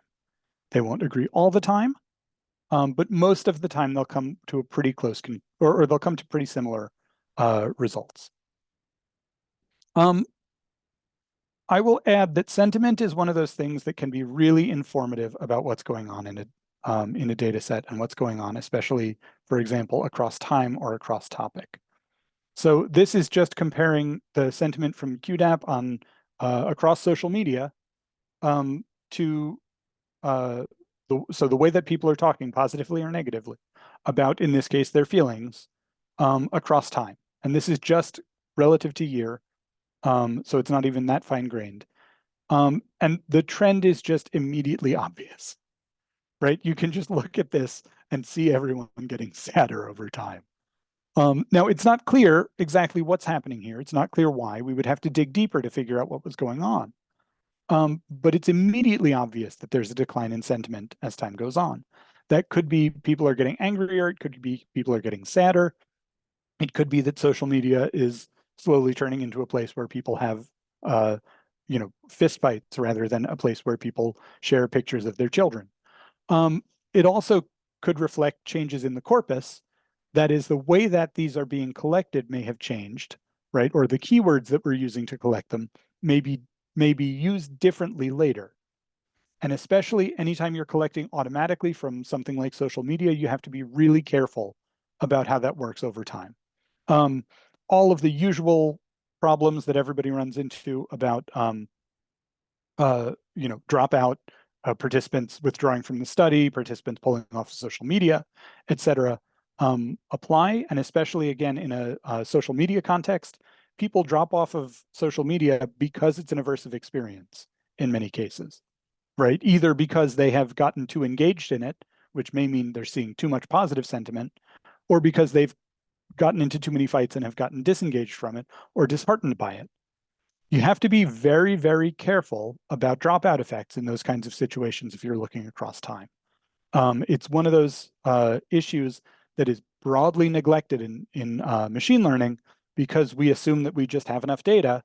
But in practice, these can be real effects. And if they're prevalent enough in your data set, it doesn't matter how much data you have. You may still be seeing the effects of those. That violates all of your regression assumptions and everything like that because there's differential dropout. So I just want to make sure everybody's got that in mind. I'm part of the quantitative developmental systems group, so I have to show at least one plot that has time involved and that talks about time trends and all of the problems with time. Sentiment analysis gets you a rating for each tweet or for each post or for each document, whatever your documents are. Those can be combined, usually by averaging, to see what, for example, the global temperature of social media is across time, but also, for example, to look at an individual user, to look at an individual hashtag, to look at the way that the topic change across time. And so we can use these pieces together. We can use these processes together to, for example, extract topics and then look at sentiment about or in tweets related to that topic as they change across time. For example, a great example of this that's popped up recently, if anyone is following, there's a game called Helldivers 2, which has blown up over parts of the internet these days, was very well liked, and then the publisher made a decision to require account linking or something like that. And the internet was displeased. The user base was displeased. The reviews for this went from very positive over the course of several months to very negative in the span of a couple days. and probably are now rebound. I don't know what the current status of it is. I heard there was some change made, so probably they're now rebound. But one way or another, we can track that, and we can check for example, regime shifts in the way that this goes by looking, for example, at slope changes, and try and identify what events co-occurred with those slope changes that might have been useful or interesting. There are a whole group of tools in sociology that are dedicated to finding these kinds of transitions and trying to understand what caused them using quasi-experimental designs, because it's very difficult for us to run experiments on all of social media. And again, these tools can be used to leverage these constructs that we've pulled out of the data set, that we've pulled out of this unstructured text, and turned into something that we can then model.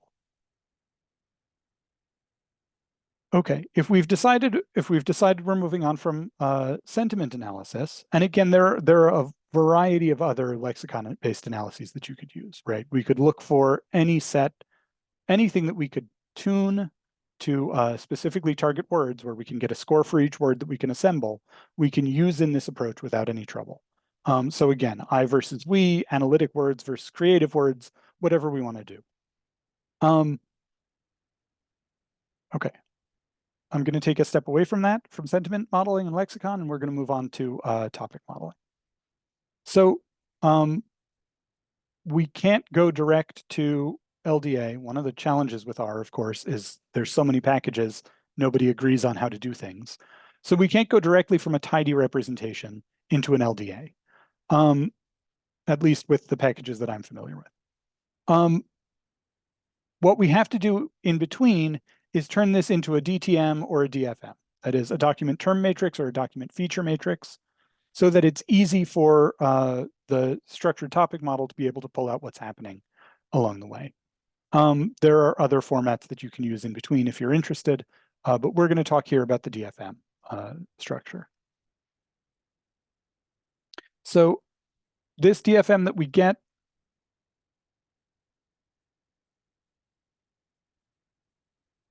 is just a data frame, right?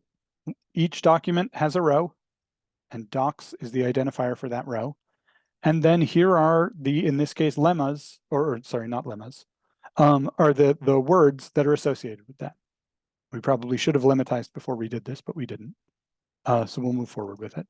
And you can see the first document has beautiful in day and enjoying in park, and the second has morning and terrible in traffic, and so on all the way along. We have to hope that some words show up more than once. If no word shows up more than once, we're really not going to find much in here.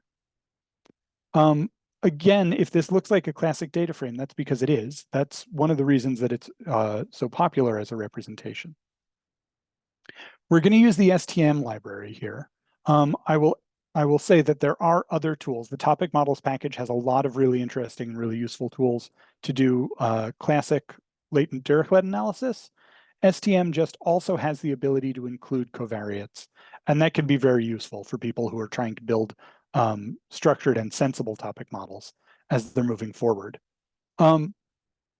Here we're putting in the DFM that we just created. We have to tell it a K. Now, of course, we can search through a variety of different Ks and choose the one that we want best, but we have to deal with the fact that then we run the risk of overfitting our data set. I am turning off verbosity. You're welcome to turn that on and get feedback about every cycle of the data that goes on. If your data set's very big, that's a good idea. If not, it just fills up your screen with warnings. And then we set a seed. Are people familiar with why you set seeds for this kind of thing? Can you give me a thumbs up or raise your hand if you would like to hear more about it? Thumbs up for I understand it, or raise your hand if you'd like to hear more.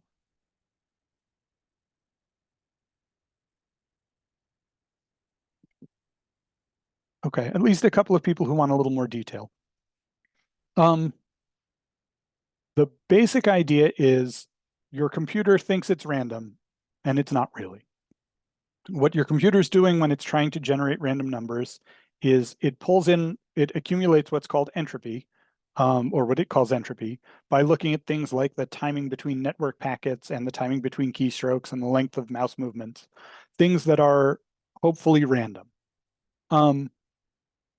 It pulls all of those together and generates a single random number out of that entropy, and it feeds that into a pseudo-random number generator.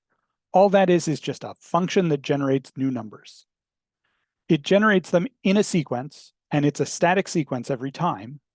And so the only randomness is where you start along that sequence, right? You can think of this as one really long list of random numbers, and the computer picks a starting point for that random number, or for that list, and reads off the next 100 random numbers.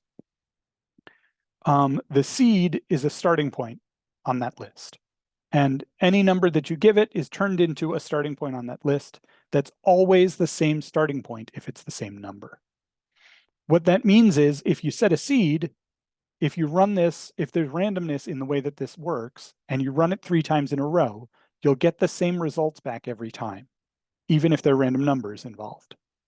In this case, mixture models like this are very sensitive to swapping of the mixture components. So like what's topic 1 might in this run might be topic 2 in the next run, or topic 3 in the run after that. Because it's running this process of trying to sort of shake things apart. And if it shakes this way or shakes that way, they fit the same, it doesn't matter. Setting the seed lets us avoid that labeling problem when we go through this in replication. Now, there's a whole discussion, of course, about how you should pick the seeds that you're going to set and all that kind of thing. Broadly speaking, though, set the seed when you're doing it so that other people can repeat it and see exactly what you saw. And if they want to, they can run differently. And don't always set the same seed every time. One approach that I've seen is to actually generate a random number and use that as the seed. You can also ask the random number generator what seed it's on and set that explicitly. But one way or another, if we run this 3 times, we're going to get the same result every time. And I'm not going to because it takes a little while to run. And that's because of this seed that's set here. What we get out, you can see, is a topic model. This is, of course, infuriatingly unhelpful as a description. Okay, we've got a topic model. You can, if you want to, so before we go into what's in it, let's talk about the K, because that's one that it turns out to be really important. This is a hyperparameter that you have to decide on. You've got to set it yourself. Luckily, the STM package has a nice way for you to search through a variety of them using the search K function. It takes even longer to run search K because it now has to run this model a bunch of different times. In this case, it's running with K equals 3, K equals 4, K equals 5, etc. Well, this is not a helpful plot at all. If you look at the zoom of this, and we're going to see if this shows up for everyone. Can you guys see this pop-up window? No. No, doesn't seem. Let's try. Well, I'll just share it directly. Okay. Can you see this now? Okay. Yes. Good. What we've done here is generate a bunch of fit statistics based on each run of this model. We've run it once at 3, and once at 4, and once at 5, and once at 6, and once at 7. And we get residuals, we get a holdout set likelihood. That is, it's pulling out part of the data set each time and fitting the model and then seeing how that held out piece fits. There's a measure called semantic coherence, which is a little more complicated to compute. And I don't want to get into too much detail about right now. And then there's the lower bound. These are all fitness statistics. They're all ways of thinking about what the best fitting model is. Now, in this case, it looks like 5 might be our best bet because it shows higher semantic coherence, lower likelihood. And I believe this is a -2 log likelihood. Right, low residuals, etc. This type of process, right, walking through and just grid searching for hyperparameters, absolutely runs the risk of overfitting. You're running the risk that you're going to get something specific to this data set and not something that's generalizable. So it's always a good idea to be very cautious in interpreting it. That said, the machine learning community has done a bunch of simulations and looked at a bunch of different cases where they try different approaches to deal with this. And most of the time, the conclusion is it doesn't matter that much, usually. Now, I've said that a lot about what the machine learning community feels, and that's because the machine learning community brushes off a lot of this stuff and assumes that if you have enough data, it's fine. If you have a small data set, be really careful about this kind of tuning. I'm going to stick to 3 for the purposes of this model, even though it looks like 6 might be a good target there, just because we've started with 3 and it's easier to understand 3 topics than it is to understand more. So there's some more details if you look at this Roberts paper. Sorry, there's a question. I was just thinking about if we did something like an ANOVA and then did tests on top of that, like likelihood tests, would that be similar to what you're talking about here, or In terms of overfitting? yeah, and to test to see if adding another cluster is actually adding noise or actually not significantly different than others. So the challenge here is this is a likelihood-based comparison, and it's right at the limit. It's literally at the boundary of the likelihood ratio test that we usually use to compare models. When you're adding a new class to a multi-class model or to a mixture model, that winds up being a boundary problem. So we can't just directly use a boundary constraint, or a statistical significance test. There are bootstrapped likelihood ratio tests that you probably could use, something like a bootstrapped ANOVA, where you could generate an approximate distribution and generate a p-value from that using surrogate data analysis.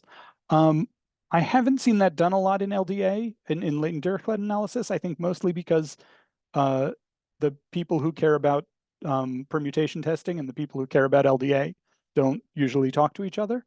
But there's no reason that shouldn't work, that you shouldn't be able to come up with a test like that.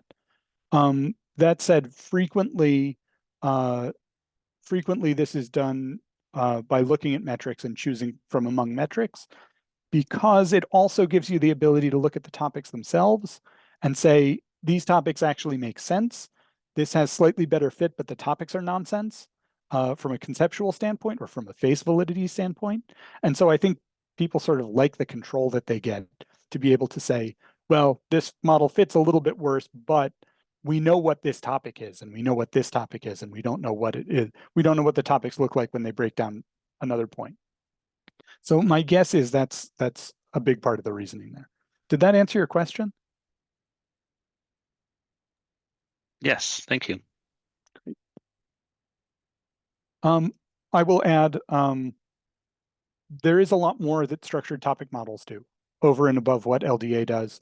It's really interesting. There's a link here for anyone who's interested to one of the reviews, a 2016 review about STM models and how they're useful and how they can be used in science. And I highly recommend it. Once we've got the topics, we've got to figure out what the topics mean. Because these are mixtures, they're a lot like clusters in that we have to figure out what a group means, what a topic is, right? What it's about, before we can just jump in and say, aha, we have 4 topics and they're wonderful. In this particular case, topics are defined by the words that they generate. That's essentially the only thing that they have going for them, is the words that they generate and the documents that those words are a part of, right? The documents that heavily refer to them. Oftentimes we'll start by looking at the beta matrix. The beta matrix carries the probabilities of each word. And so we can tidy this up by pulling out the beta matrix. This turns it into a tidy data frame, which again, we can look at really quickly. right? Topic, term, and then the beta weight. Notice that beta weights tend to be very low numbers, right? If you see a beta weight that is less than 10 to the minus third, that's pretty high. And that's because there are a lot of words that are possible. And so it's very rare to see any individual word. What we're usually more interested in is the relative frequency, the relative probability. And so we can sort, for example, the most common words out of this data or out of this topic. So this particular topic, you see dreams and night are two of the top ones. That's a good sign. Those seem consistent. Life, beauty, journey, emotions. So vaguely reflective seems to be a nighttime topic. Again, the fact that dreams and night are the two highest ones is heartening. Beauty, journey, and emotions are maybe less clear right off the bat as to what those are for. But we can then compare that to the other topics, right? And if we want to plot them all in a nice friendly plot and get a sense of how these are different. Now, right off the bat, night on one of them and day on another one gives us an idea of how these are split, right? We see friends and excitement and joy, and on this one we see exploring and emotions and soul, right? We have a more contemplative topic for the first one. We have a more active topic for the second one. And then feelings, challenges, sense, personal, challenging, frustration, something about challenges, something about difficulty. It's not always going to be clear what these things mean. And referring back to the XKCD, sometimes you're just going to hit a point where you say, okay, that's what we got, right? We've got two of them that we really understand and some that we don't. Another approach that we can use is to look at where the topics load, that is, which documents show those topics. And we can use that, that's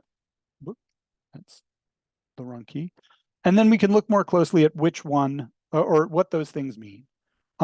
Here, documents 0 and 4 are mostly topic 2.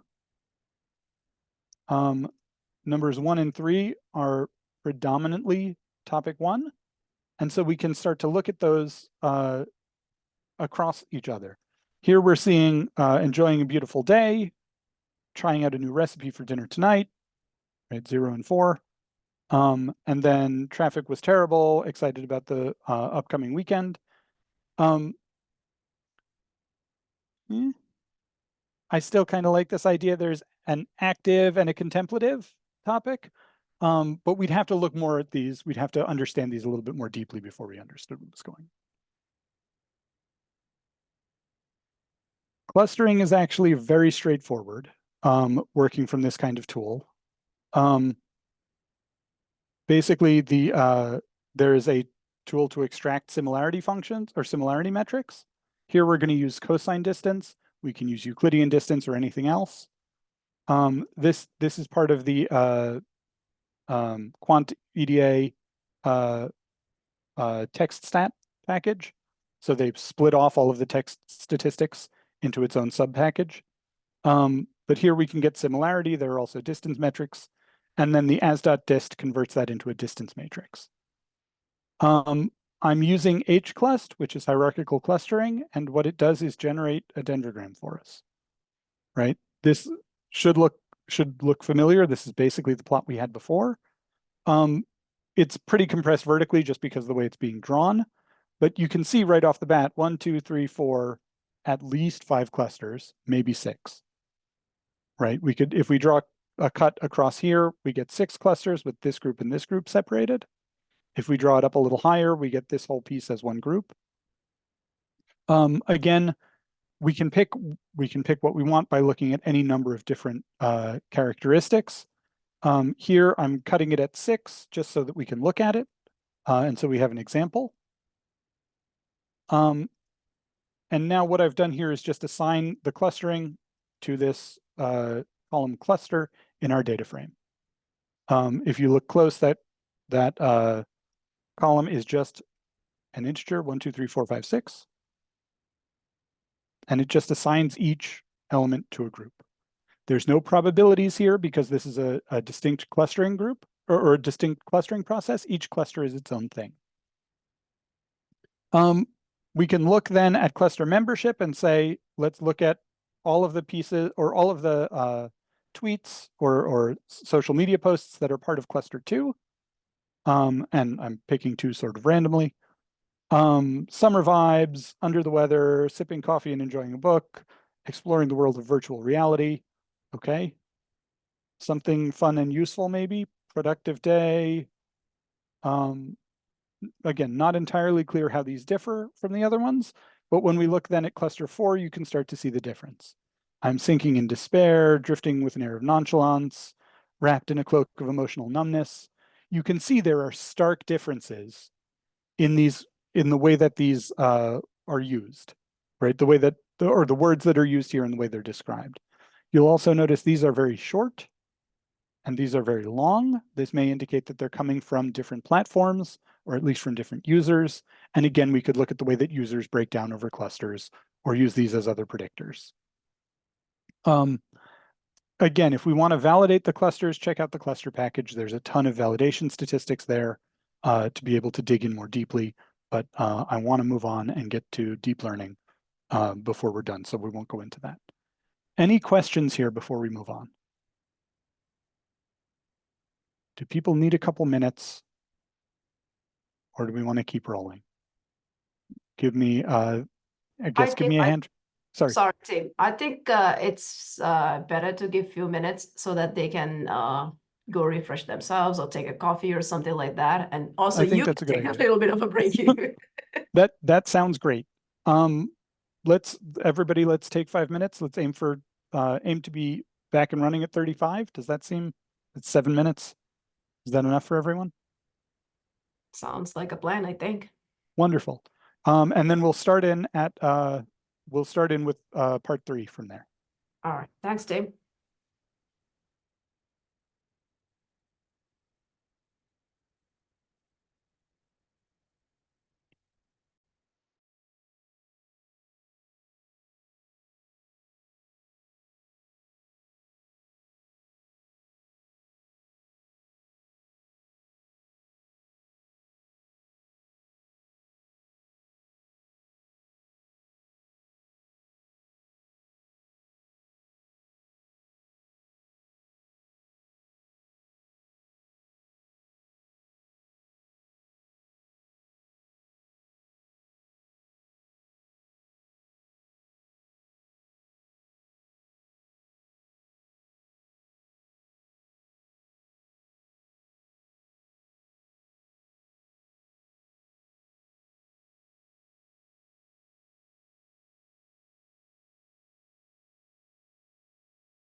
Can people see the screen? Yes. Okay. Are people mostly back?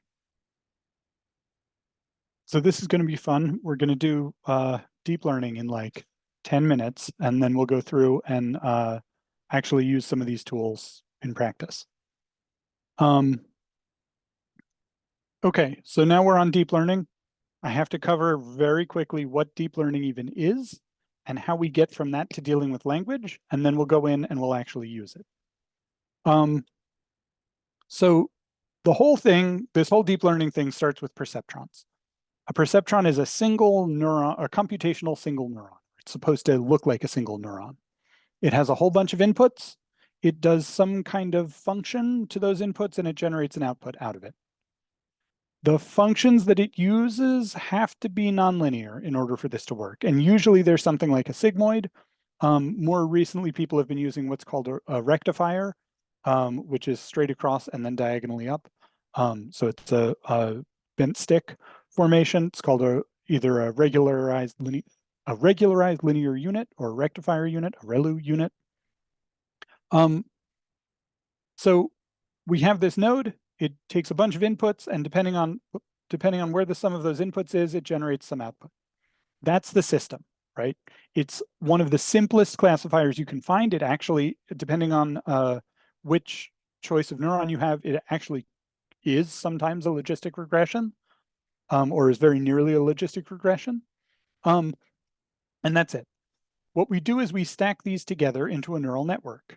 Now, there's a whole bunch of theorems that tell us that once you have a neural network, it doesn't matter how many layers you have, that as long as you've got enough nodes in a middle layer, and you've got at least an input, a middle, and an output layer, you can do absolutely anything that can be computed. In practice, that's ridiculous, and it's too big, and it's too tough to figure things out, to figure out what's going on. So we moved to deep learning. Deep learning as a thing is really just, we're combining lots of simple classifiers. And so in theory, things like random forests or any kind of voting classifier counts as a deep learner. In practice, please never tell anyone that I told you you could call a random forest a deep learner, because no one thinks of it that way, right? Deep learners are deep learning neural networks. What we basically do with a deep learning network is we make sets of layers, right? So each time we build a layer and we combine that layer with other layers, it lets us simplify the way that we think about the neural network, and it lets us assemble things in conceptually similar setups, right? So we can have a sequence where we train the first part of the sequence to understand text, and the second part of the sequence to generate images. And when we put them together, we start to train it so that it turns one into the other. The things that make deep learning really nice, number one, theoretically, they can approximate any function. And that's because each of these little components, each of these tiny neurons, can build a tiny piece of a boundary, of a decision boundary. And so when you stack all of them together, you can make an arbitrarily complex shape in the input space. And you can have any set of classifications, any set of transformations that you want work. It's like taking regression and doing a piecewise regression in lots of teeny tiny pieces to capture what's going on in this space. So theoretically, you can approximate anything. It takes a ton of parameters. The simplified one that we're going to use when we do text summarization right at the end of this only has 11 million parameters. The grown-up version of that one has billions. And that's not even a really big neural network, a big deep learning network. There's a lot of risk of overfitting. There's a lot of risk of bad behavior. We're going to talk about two kinds of neural networks that are potentially useful, that are really useful for text mining. And they're sort of the bases for all of the like GPT tools that you see out there. The first one is word-to-vec models, which are the initial deep vector embeddings. The second ones are transformer models, which are the thing that they're also called large language models. These are the things that started to make GPT possible. There's a really great list. If you go to this GitHub repository, you can get a great list of all of the models that are out there. And there are a lot of them. To start with, before we get to the big models, let's talk a little bit about WordNet models. So here's one of the few points where we're going to put syntax back into what we're talking about. We're going to try and understand a word and what it means based on the words that it's near. And this seems a little bit silly, like it shouldn't really work. And it seems like, well, you know, like that just seems too simple. But in practice, when you think about it, right, like king and queen are relatively similar words, and they're going to show up in similar places because kings do the same kinds of things that queens do. So maybe there's some sense to it. Similarly, adjectives all fit together, articles sit next to nouns, all of those syntactic things. But semantically speaking, you know, if you can swap one word for another and the sentence doesn't change too much in meaning, those words have to mean something similar. And that's the underlying intuition about all of this. What that means is we can build something called a continuous bag of words. Now, what that means is we're taking slices of text rather than individual words, and we're not paying attention to the ordering of the slices, but the slices can overlap. So we can have the cat sat and cat sat on and sat on hat, whatever, all the way through. These are going to form the inputs into our deep learning system, is these sequences of words. And depending on exactly how we do it, again, the intuition here is we're going to predict a word from the things around it. So here we're predicting on from the cat sat. And now there can be a bunch of layers in between here. It doesn't have to be just 3 layers, but we're building some representation for words, and then we're combining them and making our prediction on the coming out. What's important is this middle layer is constrained to be small. And by small, I mean something like 300 nodes. That forces this model, to build a representation of words that can be predicted from the things around that word, from the context of the word, and that only uses 300 numbers. It gives us a 300-dimensional representation of the meaning of a word, right? The thing about a word that can be defined by the words around it. What you wind up with is this sort of clustery breakdown, where you can see here we've got words about statistics and probability. We've got words about natural language processing. This is in 2 dimensions of this 300-dimensional space. Words tend to separate into these little groups. It's a very sparse space, and you tend to have clusters of interesting things. More than that, and this is the thing that really makes these models interesting and really makes them useful, analogies in this space, because each word now is a 300-dimensional vector, it's just 300 numbers strung together, an analogy in this space is a vector that goes from one thing to another. And you can do math on these that actually works, which is crazy. That is, if you take the relationship between Paris and France, so if you take the word for Paris, the representation of the word for Paris, and you subtract the representation of the word for France, and add the representation for the word Italy, you wind up with an approximation of the word Rome. You wind up very close to the word Rome, which again is crazy. Like the prospect that this should be interpolable and that we can actually like do math on words and get the same relationships out. And you can see if you add Japan, you wind up with Tokyo. If you add Florida, you end up with Tallahassee. You're getting some idea of capitalness. It actually starts to break down. If you put in New York, I think you get New York City. So it's something about big cityness maybe. But you're capturing that analogy. You're capturing the relationship in just this 300-dimensional vector.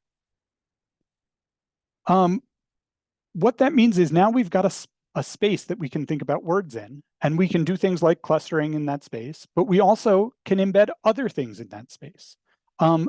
So this is a process called word2vec, words to vectors. A similar process is called doc2vec, and it does the same thing, but tries to embed the entire paragraph or the entire document into that space. All you really do is add an additional step where you're predicting from the paragraph ID using that same representational space. And you can come up with a prediction, but then now you're predicting the words in it from the document vector, but you're using that same space. So what you're trying to do now is find a center for this word, or sorry, for this document, this paragraph in that space. There are 2 ways to do it, using either distributed memory or using what's called the distributed bag of words. They're basically the same idea. They're just different ways to get at this. Again, the core idea, now we've got documents represented in word space, which means that they have meanings the same way that words have meanings. And that lets us get at what are the main words that describe what this sentence is about or this paragraph is about. Similarly, we can start to do these things in cascading order, so we can put sentences inside documents inside, or sentences inside paragraphs inside documents. So we can start to build these generated pieces where we can find a sentence that describes the main topic of a paragraph. This is cool. Or the central topic of a paragraph, I should say, the centroid of a paragraph. It's worth noting doc2vec gets a little flaky sometimes. Building document vectors, you need a big data set for. Word2vec works really well because words transfer pretty easily, right? The meaning, that representation for words is pretty consistent, domain to domain. Document embeddings, they don't always hit the same spot, so you've got to be a little careful in the way that you build those. You also can just average all the words in a document and you get something that's pretty close. Things that you can do with this, you can generate prototypical sentences, you can find documents or words that are similar to each other, and you can find clusters or groups using cosine distance or Euclidean distance or whatever. And there's disagreement still. This is really close to the bleeding edge. So there's still disagreement about the best way to do this. The thing that made ChatGPT suddenly possible are what are called transformers. And a transformer is just a somewhat complicated encoder that makes it easier to capture words into a space.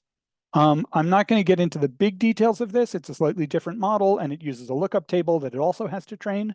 But the basic idea is the same. We're trying to load these words in and come up with an embedded representation where we can understand what's happening.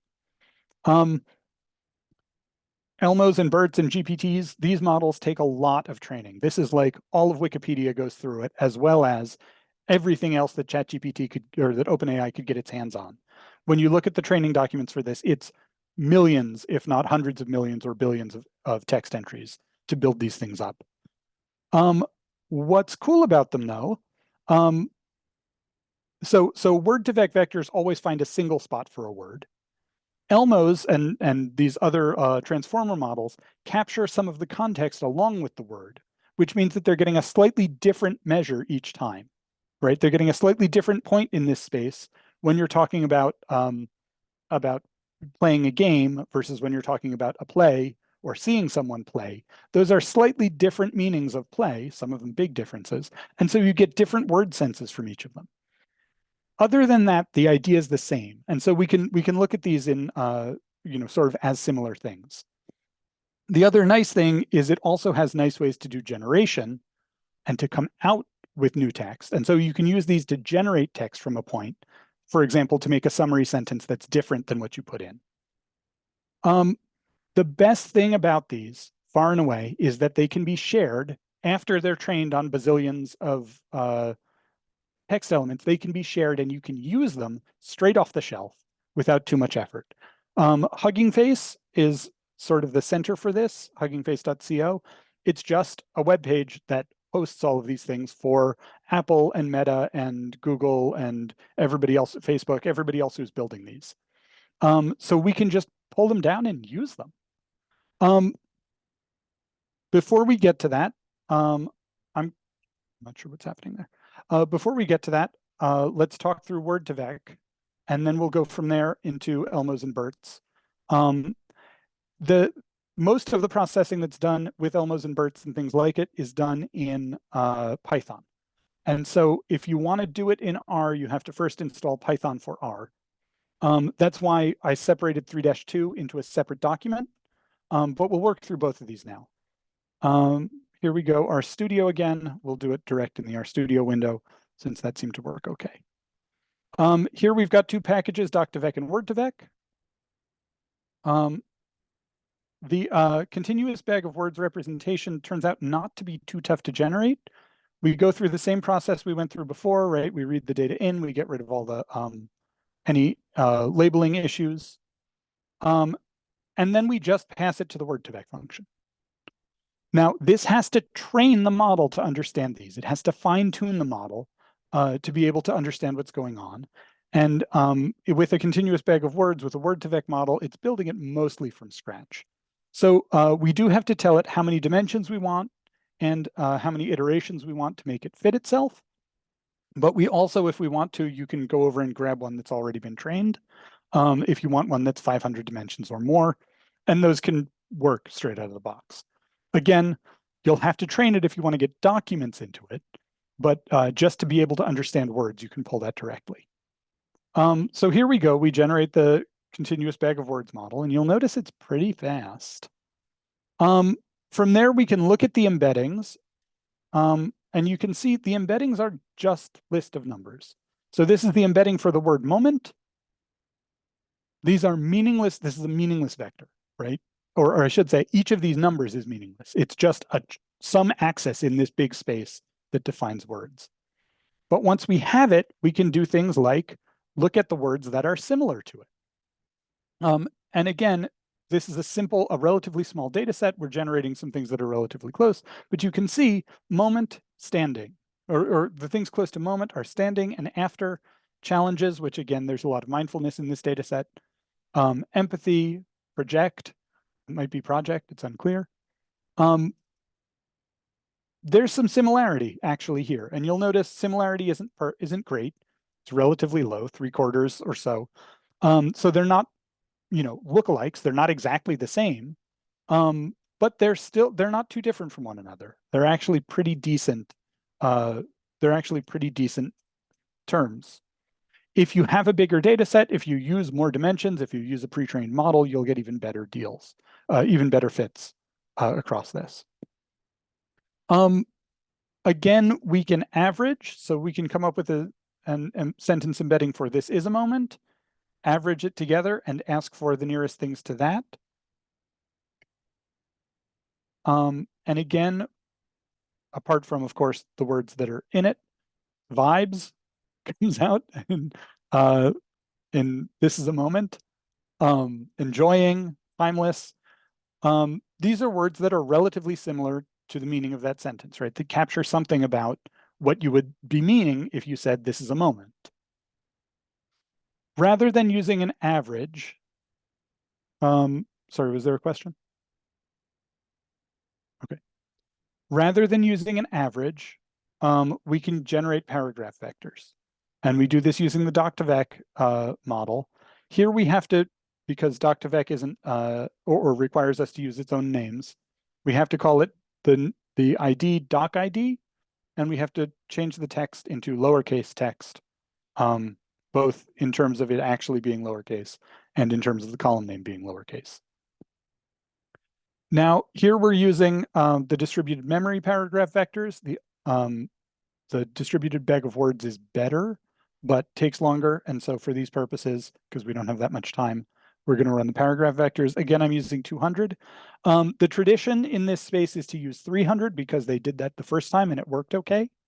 Although in recent times, as computation power has gotten more and more available, people have moved up to 500, 700, and more. You don't see too many people who care once it passes 500, but more is always a more precise understanding.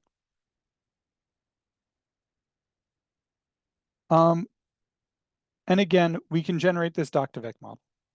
Now, the doc2vec model gives us a little bit of information about what's going on. That is, for example, here's the number of words, here's the number of documents. You'll notice it's not encoding all of the possible words, just the ones that are important. And we get some information about how it's doing it. Again, really useful. We can look to see things that are close in word space, right? So moment and standing, loved, etc. Notice this isn't the same as the word2vec space because we've also trained it with documents, so it's a little bit different. And we can also predict for a given term, we can predict what word or what documents are close to it, so we can understand what's going on, and look to see what these actually mean. In this case, what is our I don't remember why we're using 4 here. in this case, we're getting the words that are, or the documents that are closest to this word. Now we're almost up on time, so I want to hop over to the last one pretty quickly. Again, we have to load in libraries. The text package is the one that interfaces with Hugging Face for us, and Reticulate is the package that gets you Python. I will say it is sometimes challenging to install the text package. There's a process to do it, and I've included that here, but it's not always easy. Do check out the help guides, especially this one on extended installation.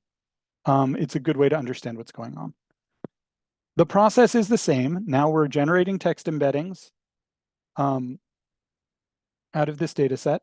So here I'm just generating a text embedding for hello out of a stored data set from Hugging Face.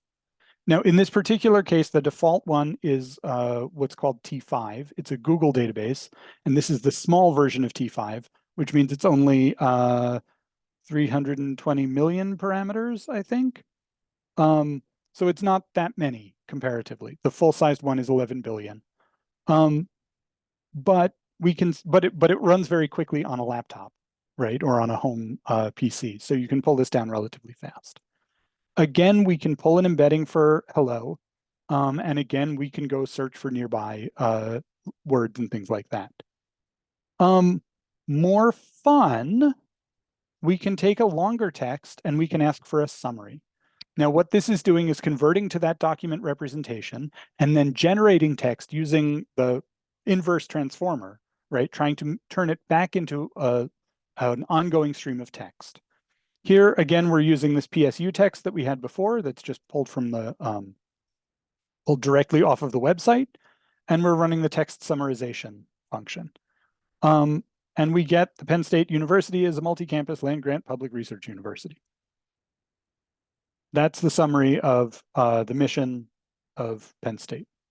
Now you'll notice it's also the first couple of sentences, or the first couple of words, so I was a little skeptical on this. So what I decided to do was just copy and paste the text of a paper that I wrote, in this case, Feature Selection Methods for Optimal Design of Studies for Developmental Inquiry. I just copied it out of the article, pasted it into a text file, and now we can read it in. And I'm just going to feed it to that same function. Hugging Face is going to, the text package is going to pull down the Hugging Face model. It's going to process it on my machine, generate a representation, and then use that representation to generate a summary sentence. Now we're using T5 small. T5 small, as I said, only a few million parameters. So it runs pretty quick compared to trying to run this in T5, but it's also a little wonky in terms of the output that it gives you. If you're running this on your own, you may notice that it gives you a warning, and the warning says, please don't do this. There's too much text here. T5 small will not be able to handle it. But we can run the text. We can run this through, and it'll hopefully run through without conking out in the middle. We are definitely using about as much machinery as my laptop has. But now we can look at the summary, and the summary is pretty much accurate, right? Our goal is to select a small subset of measures that retain predictive power. This is the same process that we're using with Doc2Vec. It's the same process we're using in other places. We're generating this intermediate representation and using it to generate something new.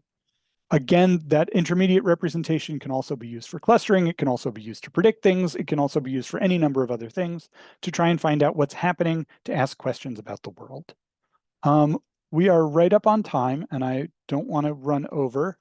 So let me just very quickly run back and pull up my slides and just say thank you all very much for your time.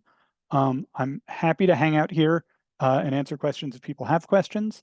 The code is up there so you can dig in, and I'm always happy to answer questions about the code or about what we talked about here if you have any questions. So let me put up my thank you slide with my contact information so that you can see it. These tools give us a lot of opportunity to take text from the internet, to take text from lots of places and use it in something that's structured and scientific and valid. We covered a bunch of things today. Happy mining. Right? Space factor is not part of it. I don't know what's rendering here. It's tbreak@bsu.edu. Thank you all very much for your time. Well, thank you, Tim, for the great workshop and for all the hard work that you have done. And again, just as a reminder for everyone, you will, if you are a registered participant, you will get a link to this recorded video. And you have Tim's contact details, and you can connect with him if you need further assistance or collaboration. Thank you again. Always happy to chat. Thanks, everyone. Thank you. Bye.